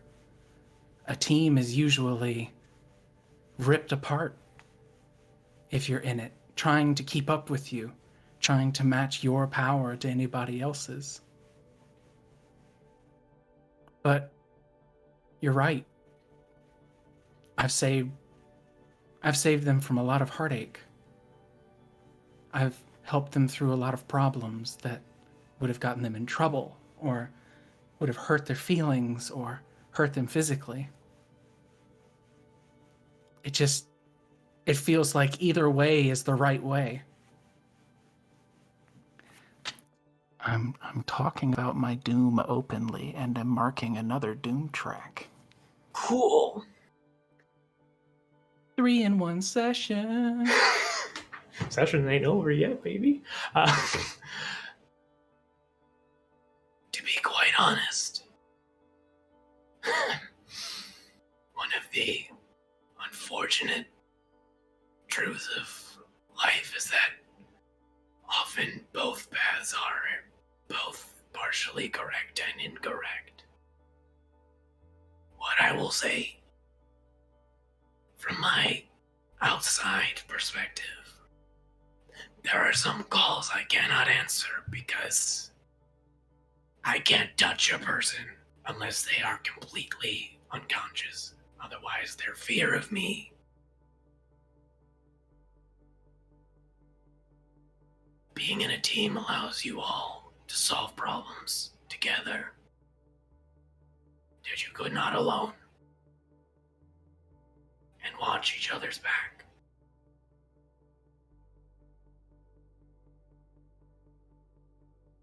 He nods, and if this were the anime, we would do the anime voice thing where they go, even though they shouldn't. Mm-hmm. cool. Now, speaking of your team, I believe you should. I've kept you for a while. It's been a pleasant conversation, but I think you should go make sure they are all unharmed. It's probably for the best that I make sure Fantasia did not turn into a carrot on their way back. You're very right. Can I say you just get a text from her at that point, and it's just a selfie of like her, like Fantasia still lying on the longboard, and we're just like, Is it you with the unconscious Leah just like taking a selfie? Great. Made it! Yeah. Okay, yeah, you're super right. Okay, yeah, all right. I have to check on them. Thank you so much, Dark King. Is there a bell on the door? Please tell me there's a bell Yes. on the door. Sure. Ding, ding, ding, ding. As he like up the stairs out of this tea place. Incredible. So we're gonna run off from that scene. So real quick, Ethan and Jameson right now. Do you two want to do anything before when you get the text heading towards the sanctum, or do you want to just head towards the sanctum and we'll just cut to that? No, I mean, think that was good. yeah, I think honestly, it's just like we both sit there for a while. Yeah, of course. And just like cry, and it's fine. And then when you get the text, I probably would just feel the vibrate and go, "What's up?" He's gonna pull out his phone.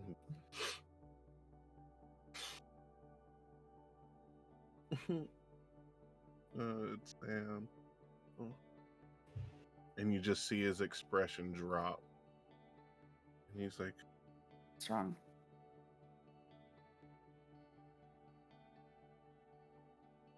and he just shows the phone. And Funny you see Doc. you see his eyes starting to well up again, and he points to the part where it says Leia is being taken to the sanctum.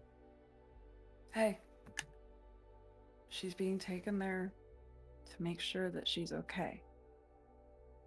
Here, Jamie looks down at his hands, like Jameson's looking at them, and stops and looks at the wall. I mean, we could call a Uber or something, but like that thing back there, I've never done that before. I was gonna drag you out by your collar. This just was Less happy kicking and screaming. accident. Oh, yeah. You know what I mean. This was a happy accident. I can try and do it again to get us there faster. Just give me a second. Here, can you turn off the light?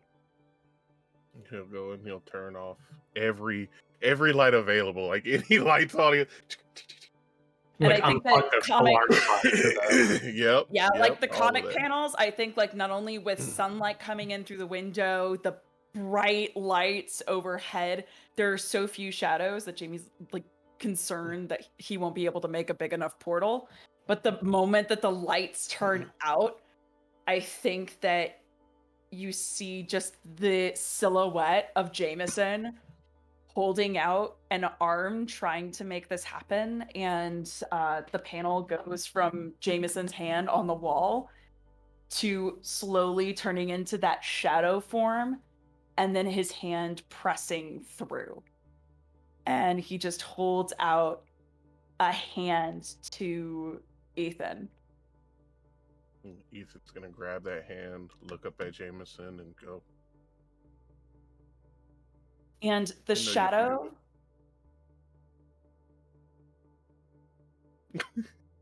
the shadow just does a nod because it's not physical, so it can't actually speak. But you see like that shadow, rather than it just becoming you, it almost like goes over your skin. Yeah. And then we both are pulled through the portal. And unfortunately, I think Jameson still does not have quite enough control over it yet, so it's just a little too high on the wall. And once again, they both go boom, boom, boom, just clatter to the ground. But they're in the sanctum, like landing. I think Ethan lands on the couch where they were playing Smash, and Jameson lands just like a few feet off from it, and instead like clatters onto a table in the ground. My head, you fall directly onto a beanbag, Jameson. He's like, Incredible. So. Oh, hey guys. Mm-hmm. Hey. Hey. What? Did y'all get into a fight or something? Something. Long story. We're okay. How's Leah? Oh, she's fine. She's sleeping. Okay. How- Where is she? Oh, I have a question, Leah. Uh, So we're in your sanctum, and you're the kid of like some, rich superheroes, I'm assuming. How like decked out is this medical? So that is one of the perks of it. Like that was a chosen. So there's like full like medical beds, IVs. Okay, so now this here's the question: what's Nah, you got a Band-Aid and a bottle of peroxide. That's it. No, she watches a lot of television, and some of that includes, medical things. She has not cut Leah open or hurt Leah in any way, but the panel opens up where Fantasia's like sitting there like reading a comic book, like assuming she's done her job. And Leah is like covered in like EKG stickies, like cheeks, forehead, like all around her body. She like turned a something cast on the foot. She successfully turned something on that's beeping, whether it's a heartbeat or whatever, it's beeping. She's like, okay, good. Yeah. Great. Yeah. So Leah has like a splint on a leg that isn't broken, EKG, like pads. Successfully nailed a Band-Aid though. There's like some cut. Got that. Mm-hmm. Yeah, uncleaned. All these uncleaned cuts and scrapes have bandages. I've seen bones. This is fine. Great job on the Band-Aids. Leah, is that leg broken? Leah's unconscious still. Oh. Okay. Can I wake up yet? Soon. Okay. Then I think Jameson just takes one of the seats nearby and sits next to the bed. Good job getting her here, Fantasia. Thanks. Do you want to stick her with the paddles again? That was fun. So it seems like she's breathing. So I don't think we. No. Hey. No. If she's breathing and alive. As much as that seems fun, I don't think we need to shock her up with extra electricity. I think she'll be okay. Incredible. Are you okay? I know that Yeah, you. I had a good time. I met somebody in the museum. Yeah. Yeah, well, I don't really know if they're a person or not, but they were talking to me. I was in some office, and that was where I could hear them best, but they seemed to be lost, and they couldn't see anything, and they couldn't hear anything except for me. So I don't know what's going on there, but we should go back to the museum at some point. And can you hear me still? No, we should go back to the museum at some point. Yeah. We can go to, what isn't buried of the museum. Yeah. Hope they didn't die. I hope so too. I'm sorry about your new friend. Oh, that's okay. Yeah. I just got worried. You kind of got separated for a while. I didn't know where you were. Oh yeah, no, I hung out in the Mesopotamia area. God, I wish I could have seen that museum. I've heard about it from stories for years from people and thought maybe I would finally get to visit, but it looks like it's a little too late now. They have the one online. You can click through all the pictures, and it's like you're walking. And... I know. I've seen the pictures in like historical archives, but it's not quite the same. So no worries. I'll find another museum to visit. You think so? Say at this point, Gigaflop, you arrive. All the very thoughtful medical procedures having been undone and redone. Hey. She's nothing if not thorough, thank you. Yeah. And now I guess we all just wait for her to wake up. Are you okay, Sam? Because it's a comic book, after you say that, Leah, you wake up. Yeah. Leah wakes up and Gigaflop's like poking you in the shoulder. Are you awake? Are you awake? Just so you know where you're at. It's just like really rough workout sore for you. Like bruised. How long has it been? 44 minutes, 39 seconds. Did they get everyone out of the museum? Did they go? Yes. Everyone accounted for. Oh, fuck. The structure came down. No one else did. You did good work back there. I know, but I could have I could have saved the building. I could have. Is the evidence okay? Did the evidence get crushed? Evidence? I mean, we have the pictures, but other than that, I think we're kind of screwed. If I was just a little bit stronger, if I just tried a little bit harder, I could have maybe held it. Hey. And stabilized. You couldn't have prevented that. You are plenty strong. Just, you were against a entire museum. That's a lot. Don't blame yourself. Looks to Ethan as if that message is also to him. Roll to comfort or support. Okay. Because I think pretty sure you have influence. Don't forget that +1. I do. So I have a +1 there, and then so that's an 8. Okay. And do you still have that condition? No, I removed angry, so I don't have that -2 anymore. So an 8? Yeah. So how does Leah respond?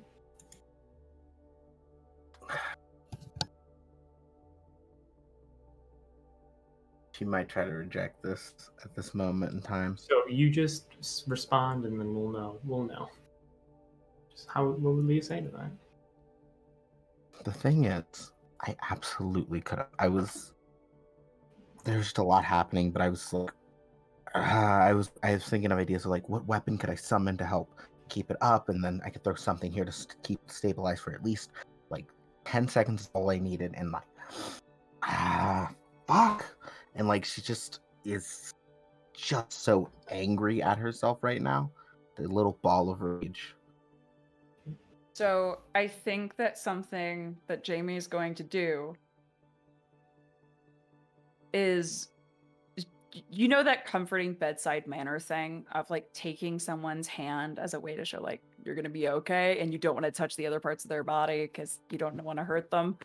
I think that Jameson just takes your hand and doesn't say anything else, like lets you keep talking, but gives it a little squeeze to just like let you know he's there for you.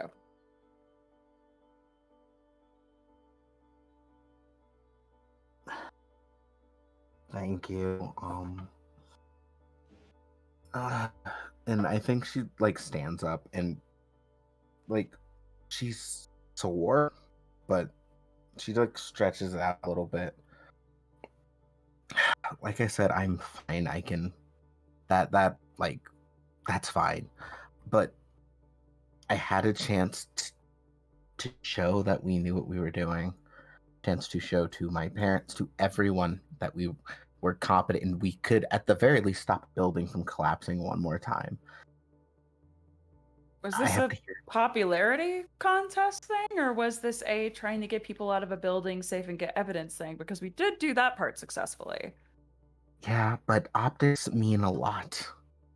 And if we didn't save a building, and I know about it, and my parents probably put 2 and 3 together, that means I failed. Would it help if we spoke on your behalf? I don't want you to have to meet them. I can take care of this.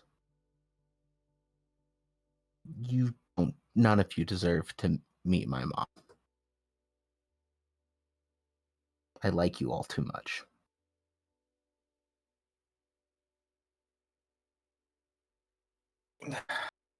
Okay. So I'm you're mad at okay. anyone. I'm not mad at anyone either. I want to make that clear. We did good. I don't even know why I'm saying it like this. I'm not in charge, but this was a good thing we did. We were very good at what we did. But fuck, I wanted to save that building too. We can't keep looking at the past. We have to focus on the good we've done and the future. So, looks to the team. What's our next move? Ethan's not there. Ethan? Where'd he go? Sam, did you see where he went? Baby doesn't know. if they look back in around the sanctum, have you left the sanctum? It wasn't like a super sneaky thing or anything. It's once Leah started beating herself up about what she could have done, could have this, could have that. It was when they first got there, Ethan stayed as far as he could from the bed in the medical area. And then once Leia came to, he kind of just slinked down a little bit. And then the more they started beating themselves up, he kind of got more and more withdrawn, and then finally just got up and walked out. Yeah. So they're just in the other room, but not in the immediate vicinity.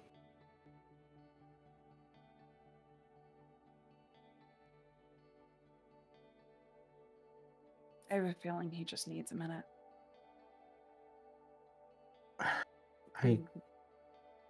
I get it with him. He's had a rough day. We all kind of have. Well, except Fantasia. I had a pretty who good made day, a new actually. friend. Yeah, I had a pretty good day. I was about to say, I stand corrected. Who are those guys that you were with, JB? JB. Ah! Who's JB? God damn Who it. the fuck is JB? What are you talking about? The team unravels finally. Sorry, guys, the voice is back. Damn Voice it. is back. Sorry. Sam. Thieves or murderers? I am not sure which yet. He goes over to the TV and touches it, and will bring up the image of them like ambushing us all in the fight that you actually weren't there for, Fantasia. Mm-hmm. So you see these 3 guys with weapons, and they use Bomberang. I can never remember his name.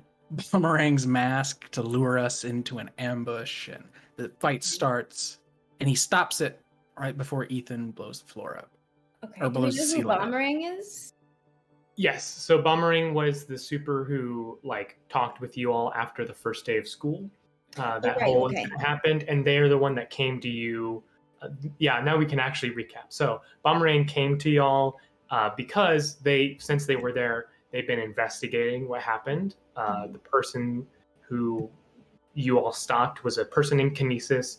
Their power is basically just whatever they touch. Like when they apply any kind of force to something, it is like the maximum amount of force no matter what. So they basically have to walk around with devices that inhibit that. Mm-hmm. And so one of them was sabotaged, and that's what you all were fighting and maneuvering to stop, was them just unable to not destroy things. Okay. And so you all followed up the only lead that really he had, which is where he worked. So which was the museum restoring devices. I think Leah has a quick moment of oh, and she reaches into her pocket. Is it still okay? Because I did take something from somebody in the fight last session. And she took a headset from one of the guards, or one of the Echo folks. So here's what I am gonna do. I will say roll with your savior, since that's kind of your resistance roll, and we will see. It's a 9. Okay, so it's definitely in worse condition than when you grabbed it, but it's not beyond repair. This was the headset they were using to talk to their bosses. Maybe if we fix it, we can either get in contact with their boss, figure out what their frequency is, or the trail's still hotter than it was before. However, looking at it, Gigaflop, you can just tell this because why would you not be able to? So the headset device is mostly intact. However, you can see that the secondary part of it that was connected, that you can just kind of tell with very little effort. Basically, the part that had any kind of memory or the frequency has been destroyed. So the headset still works, but you have no way of getting onto that specific frequency just by fixing this thing. You will need to find another piece of this tech or find whatever that frequency is before you can then plug this headset into it. So the panel shows Gigaflop's gigantic neon and black face, and then in front of it is Leah's hand holding the headset. And he'll just say, if we do fix it, we'll have to cycle through frequencies until we are close enough that we can hear their conversations while they're using it. That's not an easy task, but I can fix it, sure. That's no problem at all. What if we found a place that might have headsets like this? Because I think I have an idea. Leah, do you have a computer I could use? Oh yeah, totally. Yeah, she has a little gaming laptop in here. So I think once you log in, Jameson's gonna start logging into the laptop and just look to Sam and say, if we got you close to where other tech like that might be, do you think that would help, or? Sure. Okay. And I'm gonna try and look up Dr. Jelkin's robotics to see what the website says. Yeah, it's Why are you searching for Dr. Jelkin? So there's Why are you searching for Dr. Jelkin? The voice is louder. I think that I don't remember who Dr. Jelkin is. I just remember that they have some kind of connection to Echo. I don't know if it's that they're a member or that they have intel on this. I don't remember, but I know that they're... Remember from where? Look, I hit my head a while back and I'm still getting back some things. It's fuzzy. I don't know how to describe it. I'm sorry that I can't give you a better answer than that. I just know that somehow Dr. Jelkin is tied to Echo. I don't know if it's good or bad. I just wanted to look at the website. Why? So Do you those know? Have you worked with Dr. Jelkin? those neon lines underneath Gigaflop's mousepad skin are like changing colors between blue and orange in this kind of frantic, buzzy way. Dr. Jelkin is helping me control my powers. Dr. Jelkin is my only friend outside of Ethan. Dr. Jelkin would not hurt me. Hold on. Jelkin's the one who. Are we not friends? Okay. No, this is good. Honestly, this is good information to have. If Dr. Jelkin has been helping you and cares about you, wants to help make sure that you can maintain your powers, then they may just have information. I'm not in any way trying to accuse Dr. Jelkin. And it seems like in there's one panel where there are a million thought bubbles of that's who is helping Sam, and a million other thoughts just like connecting together because he didn't remember that name. And as soon as Sam says that, it's just like a bunch of things kind of brain blasting.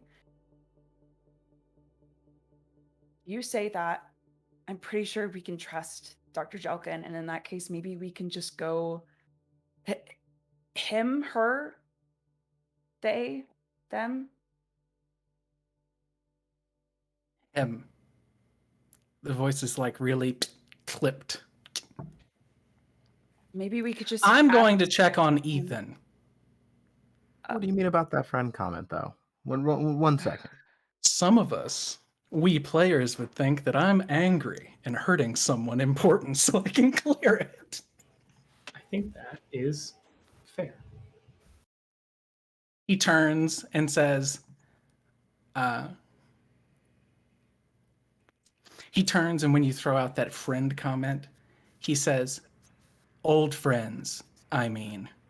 Well, you don't believe him at all. And he walks out of the room towards where Ethan went.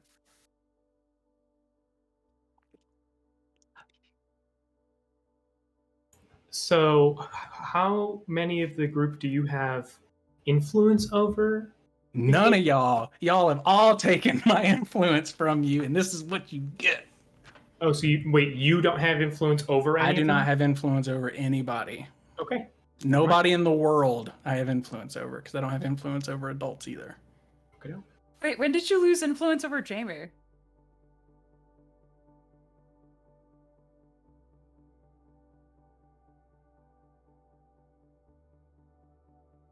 I want to say it was the end of second session.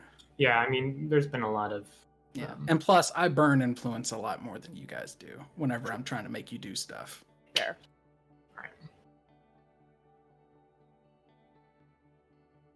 So yeah, I suppose we'll start with Giga. You walking into the room and seeing Ethan. I'm guessing Ethan just kind of like curled up on the couch, not looking great. Tiny little anxious ass ball on the couch, curled up. Gigaflop walks over next to you and sits down on the arm of the couch, and the couch kind of tilts up a bit, and he leans so that it sits back down and says, well, all of that sucked.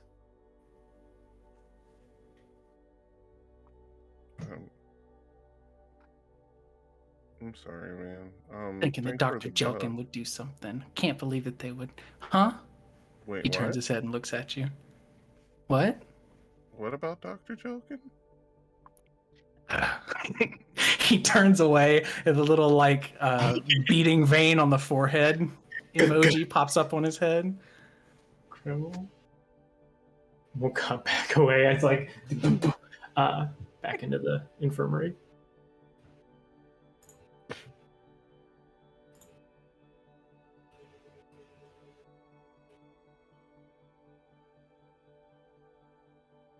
So it's you three. You're just sitting in the silence of that. I'm gonna look at the other. Okay, so who left the room?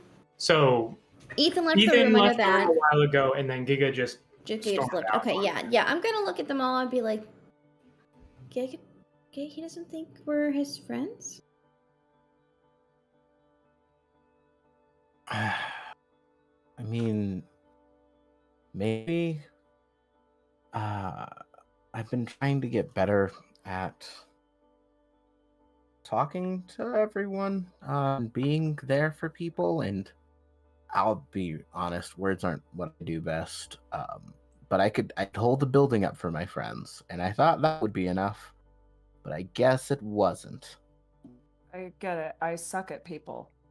Exhibit A just points to the door where both of them left and puts head in hands. Be fair, there's still two of us in here. I don't think you suck. Yeah, I feel really comfortable. Well, as comfortable as I can be around you. Comfortable as you can be? Want to elaborate on that? Look, being around people ain't easy or great. I'm not the first to admit that I'm not good at it. Vulnerability sucks. But I trust everyone here with my life. And I think I've proved that. And I hate admitting it. Thanks. Then looks to Fantasia and gives a smile and then has to like stop and look at the ground and just says, "Thank you." You're welcome. I've also been thinking. Oh, Yeah. so sorry. You. No, you go. I've been thinking maybe about if I were to have anyone have to back me up in a talk with my mom. Maybe I'd pick four people here, but that's still. I mean, I don't know if you want to do it, but I mostly need people to stop me from running my mouth. Fantasia, you think we can do that? Yeah, I don't see why not. Do you're we want to back? ring or two? Say again? Do we want to go wrangle the other two and maybe try to stop fighting for once? I like that idea.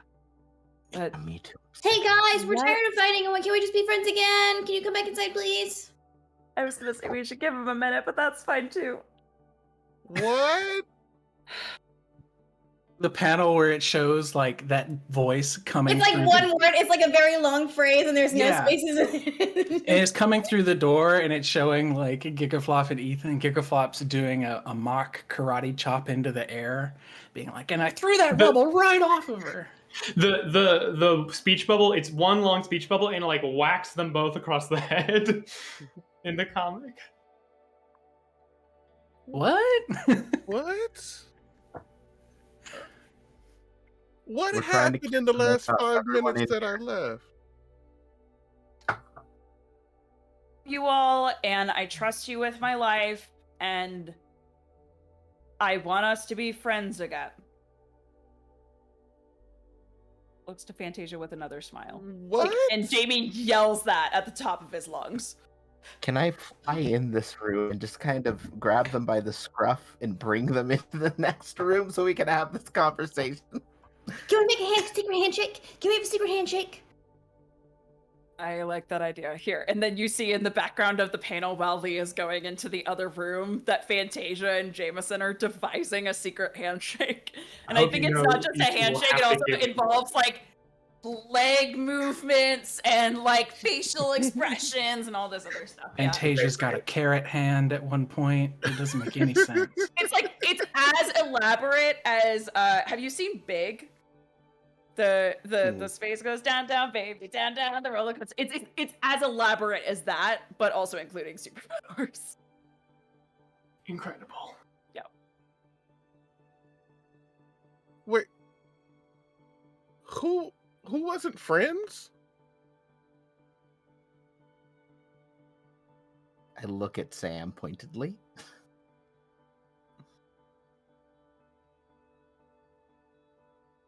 Picker Flop goes, oh. All right, fine. I'll do this. I think she's like really, like all of her body language is completely caged up, while she's still like, kind of floating a little bit, trying to avoid eye contact. And like she takes a deep sigh and just slowly lands on her feet. I guess I need everyone here to know that I consider all of you my friends, and I think if today proved it, I would do anything to keep all of you safe. And this sucks. And I appreciate all of you more than I'm willing to say. And if I need anyone to help me argue with my mom, I trust the four of you implicitly to do that.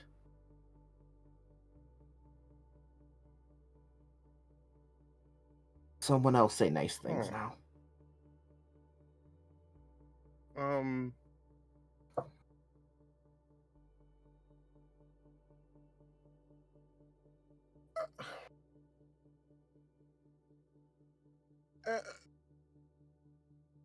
And he's gonna do that thing where he just kind of like he looks at Sam, and then looks at Leia, looks at Sam, and then kind of like rushes towards Leia, goes past her, links arms with her, and like drags her out of the room as best as he can. Leaves the dust trail. Yeah. Yeah. Obviously, if Leia even thought about resisting, he would just be flailing as just stuck there. Yeah. So I'll let this do play you out. resist? Okay. So he drags her out of the room, looks around, sees another room, drags her into that one, and then like after that walks in front of her and just goes, I'm so sorry. I didn't mean to, we were talking about this beforehand, and then I didn't know it was actually going to happen, right then. I thought it was something that was going to happen further down the road, and I didn't mean to break down everything. I didn't want to, destroy the building, and it's just these powers. I wished I didn't have these powers, because they've been nothing but trouble since I ever got them, and I don't know if I hurt you. It probably didn't hurt you, because you're super strong, and I just didn't want to I'm sorry. Hey, you're fine, I promise. I remember when I first started getting my powers. I've been practicing and training since I was 9. You're good. I'll tell you, the first few years weren't great, and you're already getting a much better handle on this than I ever did. You're the strongest person here. Down, extremely sad. I've had my powers since birth. Have you had anyone to help encourage them? No. Well, you do now. Well, so that goes a long way. You have a team and people who want to see you succeed and actually want to help you use your powers for good. And that goes really far. I've had teachers for years, and I'm still getting there. You haven't, and that's okay. You also have people who, most importantly, can help you train and take any of the hits that you dish out. And that goes really far. You're not alone. None of us are. And you don't tell anyone I said this, but this is the first time I've ever felt, I don't know, safe with people. So, I trust you. Thanks.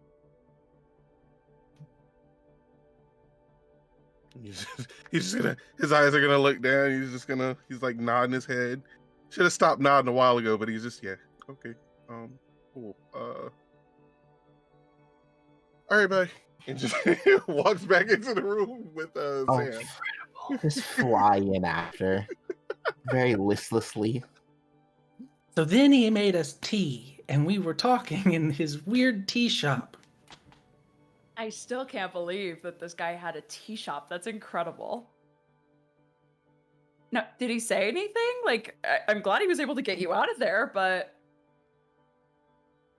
Yeah, well, he said, and Sam, like, looks directly at Ethan when he comes into the room, that we showed a lot of promise in how we handled things.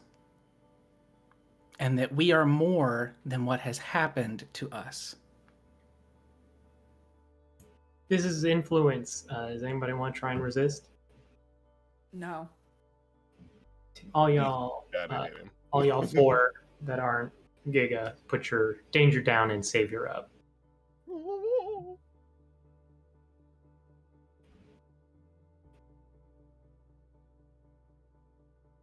Danger down. And Jamie, okay, this is going to be the full-on cinematic of when Giga says that. Jameson just stands up, smiles at the rest of the group, and it's like the rings under his eyes from crying just like fade away. And he says, all right, well, I'm ready to take this on. Whatever it is. Y'all in? And puts a hand out, and there's a panel just showing like the top down view of the like waiting for everyone else to see if they're in, and we're just gonna like as a team go forth and take on this fucking threat. Of course, obviously. Okay, so it's Legionnaire and then Seismic. So then it's like a stare-off between Fantasia and Gigaflop. Like, who's gonna have the hand on top?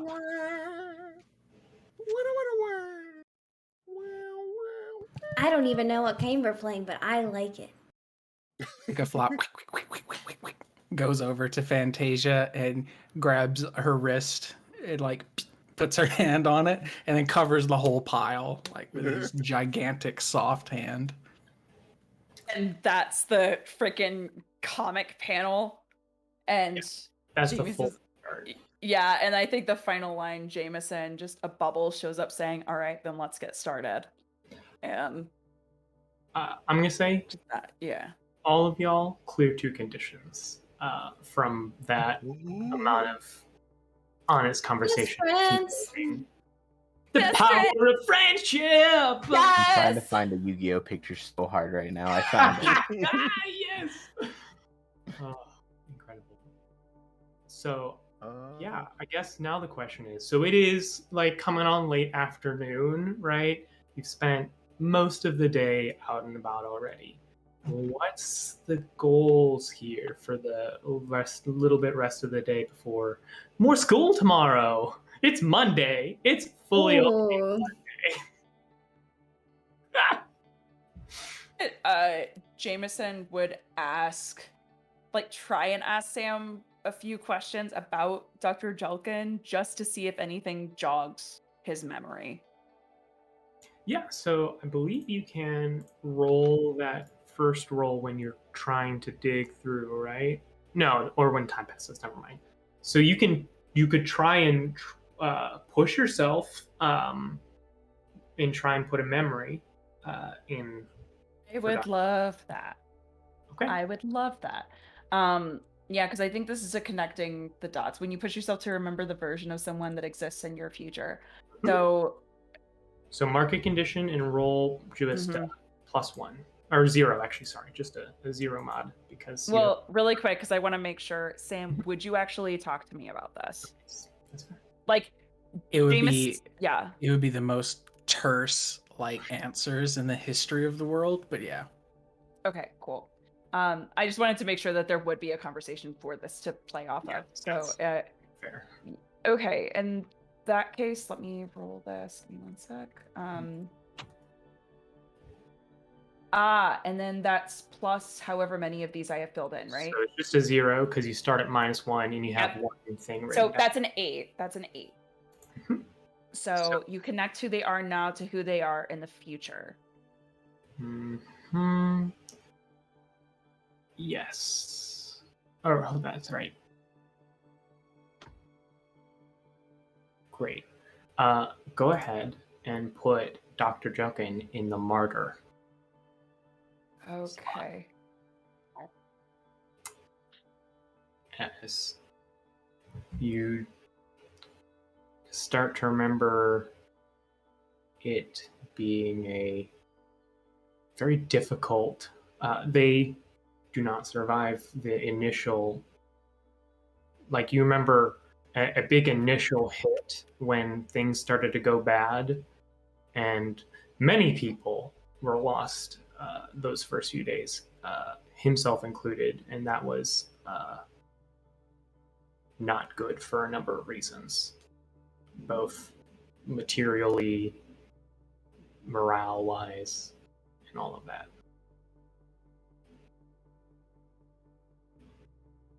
And I think when that connects,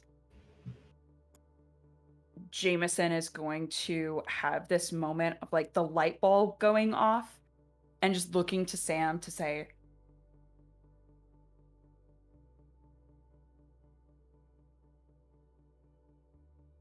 I think, thank you for answering my questions. I don't think in any way at this point, I feel like I remember a little bit more.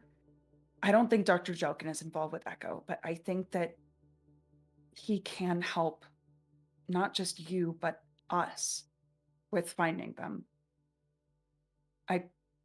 I trust you in your opinion of Dr. Jelkin. I just hope that with this, you can trust me because I think he might be able to help us with finding Echo and putting a stop to whatever it is that's coming.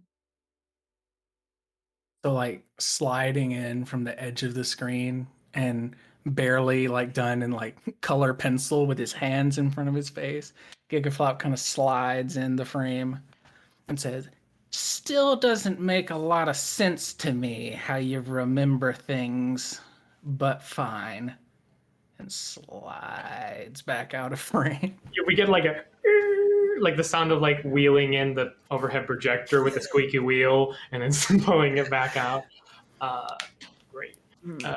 You with your internet phone and your weird memories. Yep. You other three, is there anything you want to do while this conversation goes on? We can kind of skip to a new scene in the sanctuary. If not, it's no problem. Just wondering if y'all just are Does like. anyone want pizza? I want pizza. JB is let me- personally attacked that you brought up pizza, but I Gigaflop want will be pizza. like, If you want pizza, Can we do my Twitter pineapple and app's in the bio. anchovies this Throw me time? food. And extra mushrooms? One more time. I said, Oh can yeah, we of get course. pineapple and anchovy this time? Yeah, no. That will. What size pizza do you want? Because that one might be a personal pizza. But Okay, so that's like a fine. large. Okay. Ethan, do you want a pizza? Sure. I just go down the line and get orders. This is fine. It's on my parents' card. I don't care. It's fine. A building fell on me. I whatever. Does that mean can I have? And he, for the first time ever, you guys see a mad scientist maniacal look on his face, and he's like,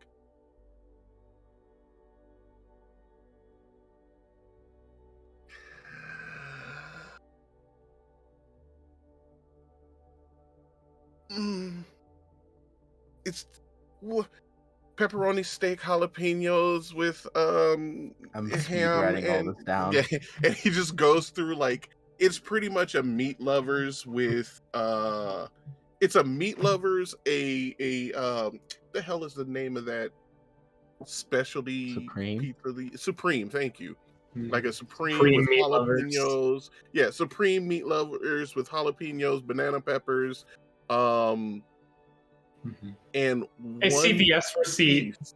pizza. Yeah, and then like the last thing is a piece of pineapple directly in the middle, not on all over the pizza, but right in the middle.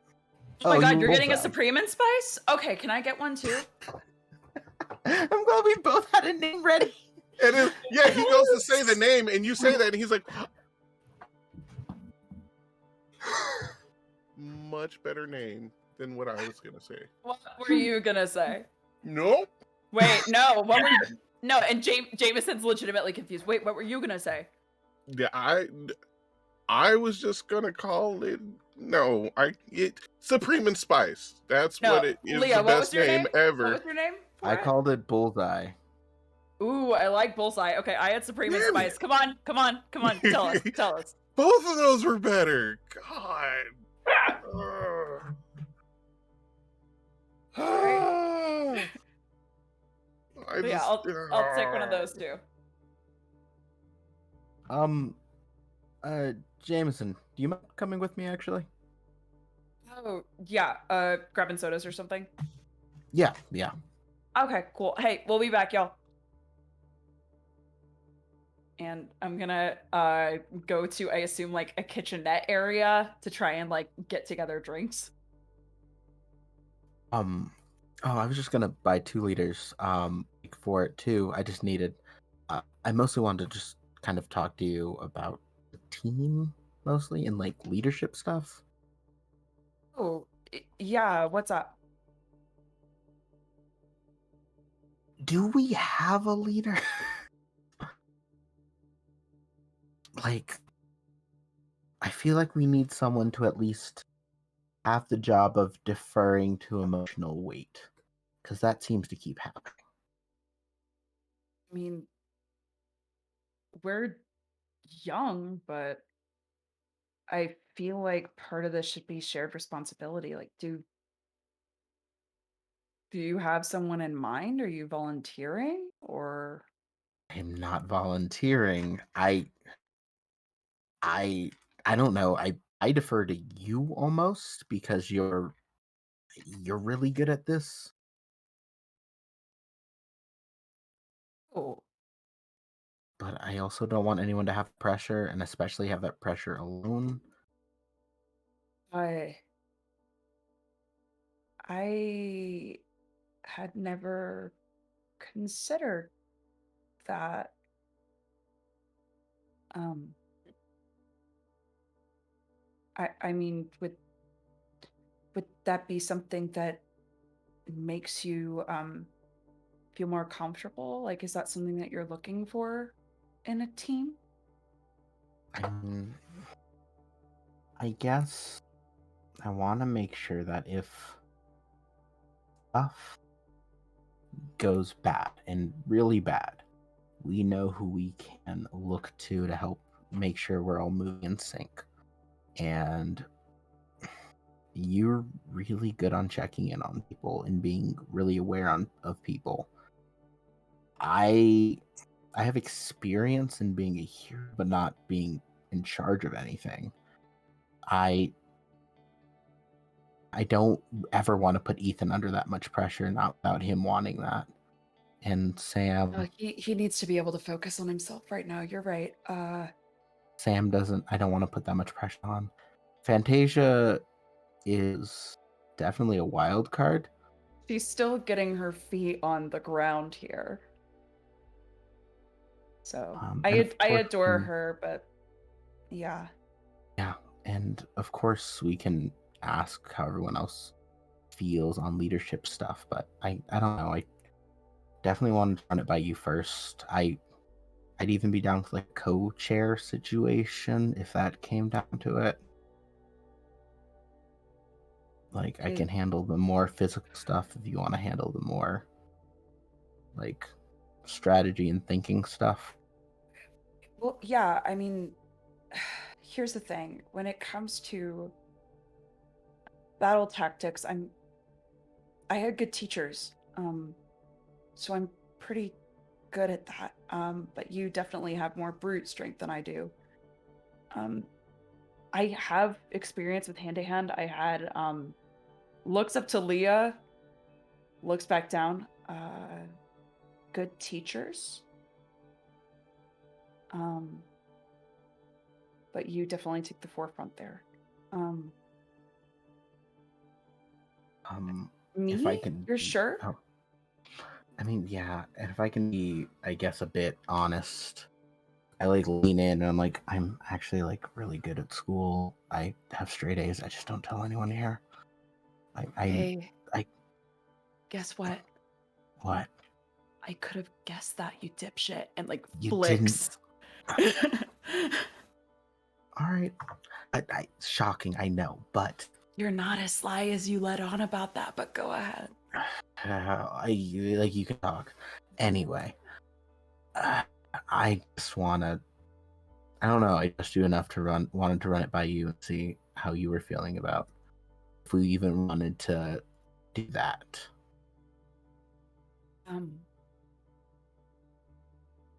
I don't. We're sorry, I'm just having a hard time because it's something I had never seen myself doing. I'm happy to, but I would say let's run it by the team. We're all working together, so I want to make sure that it's something that would make working together better and would make people comfortable. I don't want the two of us or want me to step into a leadership position without everyone being cool with it. And there's like, if there's a panel of Jameson while he's having this thought process, the background is just squiggles and just lots of like panic and confusion. So yeah. Fair. Well, I'm getting pizza, and we're gonna have, I guess, a pizza eating session. I think this is maybe a good time to bring it up. Unless you really want to come back, I'll be back in like 3 minutes.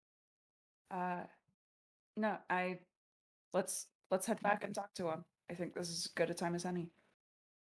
All right, I will zoom out and right back in with pizza in 3 minutes. Yeah. Yep. And yeah, Jameson's sitting on the couch, like looking down and waiting for Leah to make that announcement and have that conversation because he has no idea how to bring that up. So as you are about to leave, Jameson, your phone rings, Leah, and it's LaShawn's ringtone if you have it as a separate one. Otherwise, you can just check the caller ID. Ooh, that's a good one. I think "Don't Kill My Bitch Don't Kill My Vibe" by Kendrick Lamar. Yes. You gonna pick up? Yeah. What's up? What do you want? Hey, why am I looking at founder? Why am I looking at video coverage of you and your friends collapsing the museum?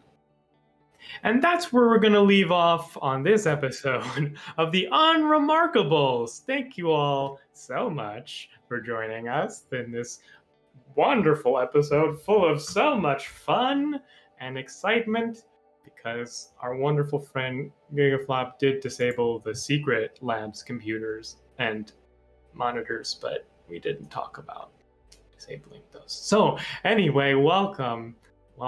Let's hear back from our absolutely wonderful cast where we can find you all in the next week, because I am sure, I know I certainly did it, I'm sure none of you got all of these wonderful people that you would desire. So we are going to start this time with the wonderful legacy themselves. Please, NB Dare, tell us about oh no. Hi, I'm Dare. If you enjoyed everything I've done today, I'd recommend checking me out on Twitter and TikTok at NBDare. That is ENBYDARE. I content creator, writer, editor, certificate consultant, yada yada yada yada yada, so on and so forth. I just finished up my stint over on Transplanar in the Hounds of Mercy miniseries, so I'd recommend going to Transplanar RPG and watching that and checking that out. It was really cool. Those were great, 8 really great episodes. I said it. If you like dice, I'd recommend checking out my friends at Die Hard Dice and using the promo code DARE for 15% off. And if you happen to like coffee, I'd recommend going to grindingcoffee.co. It's a queer-owned black coffee business. And use the promo code DARE there for just DARE, DARE, for 10% off as well. And I wrote a game. I super forgot to mention that I wrote a game. Yeah, no, I hyperfixated and wrote a game like a few days ago. So if you like a sad game about maybe revisiting key memories of your life with a Grim Reaper, I'd recommend going to check out nbdared.itch.io/twilight for Walking in Twilight, a guide to after the end, the latest in my series of games meant to rip your heart out. And I think that's about it for me today. All right, such a nice, humble thing to slide through. Before we all go crazy about that, let's move right forward to another person with lots to brag about. Wonderful Be Hard Gaming. Amazing. Hi.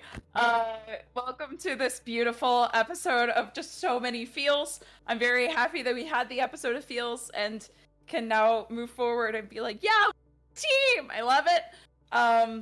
Jamie doesn't know how to handle this new information and we'll process it. There's a lot of things that people out of character know and that we're going to reveal to the audience later, so I'm very excited. I'm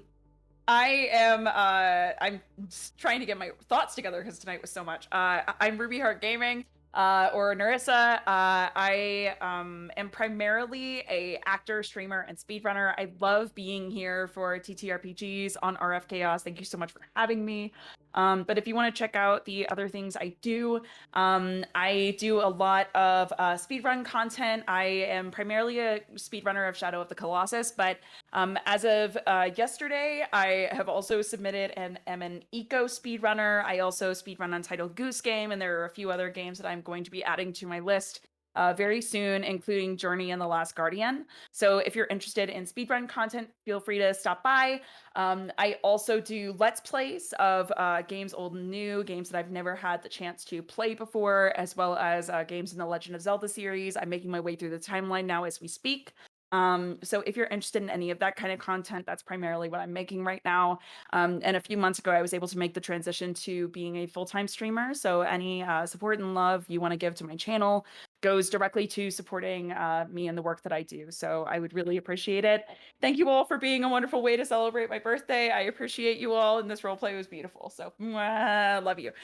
Okay, that's me. That's me. I'm a disaster. Here we go. Oh, disaster we love then. So moving on to Adelaide, the wonderful ray of sunshine. Yeah, apparently I should never miss another session again because we'll all like kill ourselves at that point. I'm Adelaide Gardner, or Adelaide on Twitter. I play in this game currently. I play in Faith Forge Academy, which releases every Friday, except for last one because we missed, but we are recording next week. And I am also in my partner Robert G. Reeves' Fey Wild West adventure game, which airs just before this one on his channel at Twitch, Robert G. Reeve. You can find him on Twitter there as well. I am going to be in PAX Unplugged panels that should be on Twitch if you're not there in person. And that's about it. Yeah. Incredible. Well, y'all will know I'm done playing around when I try and make Fantasia sad. So next up we have. I almost cried this episode. I almost cried. That's fair. That's fair. Actually, it wasn't you that almost made me cry. It was JB that almost made me cry. Yeah. JB almost made me cry. Very good. Listen, all y'all have been just the peak this episode. I meant, I guess, when I come at you trying to like plot make you sad directly. Anywho, with that ominous portent on the way, the wonderful JB himself. Drop the die. Hey everybody, I'm JB. Most of you know me as Drop the Die. Two things. I'm not going to really talk about me, but two things. I'm going to be hosting several giveaways for Die Hard Dice over on my Twitter. Going into the holidays, I try to give back a little bit to the community. And I'm even giving away a set of, let's see if my camera will focus, a set of these gorgeous things that you cannot find anymore. They do not make these. This is limited edition. It's the old as hell branding. They don't make these anymore, forged in fire dice. So you're going to have to come over to Twitter and join that. It's going to be going live in a couple of days. Also, we passed 200 followers for Ruby Heart. And if we get to 250, I made a tweet that I will give away 50 copies of my Mithril best-selling PDF, Taverns, Inns, and Tap Rooms. So if you are interested in D&D or want to check out some free stuff in that regard, head over to Ruby Heart Gaming on Twitter, give a follow, and I'll just give those to Ruby whenever they hit 250 regardless, just to give away, because why not, right? So just go over there, show some love. And really, that algorithm is so terrible right now. So just hit that like button, give those retweets, make a comment that just says nice. Like on whatever tweet you see, we need the help. Because that algorithm's choking everybody but like Lowe's to death. So we need the help. Seriously, get me an additional like 200 followers in the past, like, or an 200? additional, No. like, no, only did- you got me an additional like 20 or something. You got me Yeah. additional follow. Are you kidding me? Yeah. I adore you. Maybe you should pay more attention to your Twitter. Yeah, You would have saw that 2 hours ago. I was playing a game with you all feeling emotions. I'm sorry that I got swept up in it, okay? Also, a great giveaway, because that will introduce you into the wonderful world that is JB's incredible writing and content for 5e on the GM's Guild and just in general. Such beautiful writing. You can tell he's good even when he doesn't have pre-written stuff. Look at him go. All right, and coming around the corner here, we have the biggest of pieces. All right, hold on. Have to program my birthday spiel. All right, there we go. All right, so it is hello, Big B's here. You guys can catch me on my channel at Ruby Heart Gaming. And you know, I do a lot of variety streaming, a lot of different games and stuff. So, you know. Also, you can follow me on Twitch at Ruby Heart Gaming. And you know, I post a lot of stuff there, and you know, I love to retweet things, so just, you know, feel free. I love this game so much. You can catch me here starting next year on Mondays again for the T&B's Power Hour. We're taking a break for the rest of the year while we do a little revamping. You can catch me here next week on Thursday for our Monster Hearts game. Oh, and the reason that I made the face when Dare was like, yeah, I just made a game 2 days ago, is because I'm angry and jealous because it took me 6 fucking months and I'm still not done with my goddamn Pokemon one-shot. It is written, we're just working on mechanics, but some brilliant, talented motherfuckers here just decide they want to write a game. ADHD is a blessing and a curse some days, my friend. Well, you just need to navigate your entire life's trauma at the last moments of your life. I just made a game for it 2 days ago. I mean, if that's the case, I'm about to make the best goddamn game it's ever. a dark curse. Truly. I know, it's okay. Let me know if I can help. Oh, hey. Oh, and can we, for a second, give an applause to Rob? Art Gaming and Or, amazing. no, can we give an applause to Rob for fucking gargling gravel for almost an hour? Just, I'm actually, do you know him? I'm actually so weird that like I would, especially as a kid, I would like just talk in weird voices. So there's certain just weird voices I can just do with very minimal, very minimal. If you guys want to see more of that amazingness, just go follow him at Ruby Heart Gaming. So, yeah, it's just, you know, we're all here. We love each other. We're here for the fun and the good stuff. And I can't think of what else. I really ain't got much going. Oh shoot, I don't know where it is to look it up, but we have a date to record for the first session of the Pro Bending tournament series that's coming out on Critical Bits. I am Zhongli, the Earthbender, who is just the biggest I don't want to say sweetest because he's part of the mob, but he's just the biggest, most amazing himbo out there.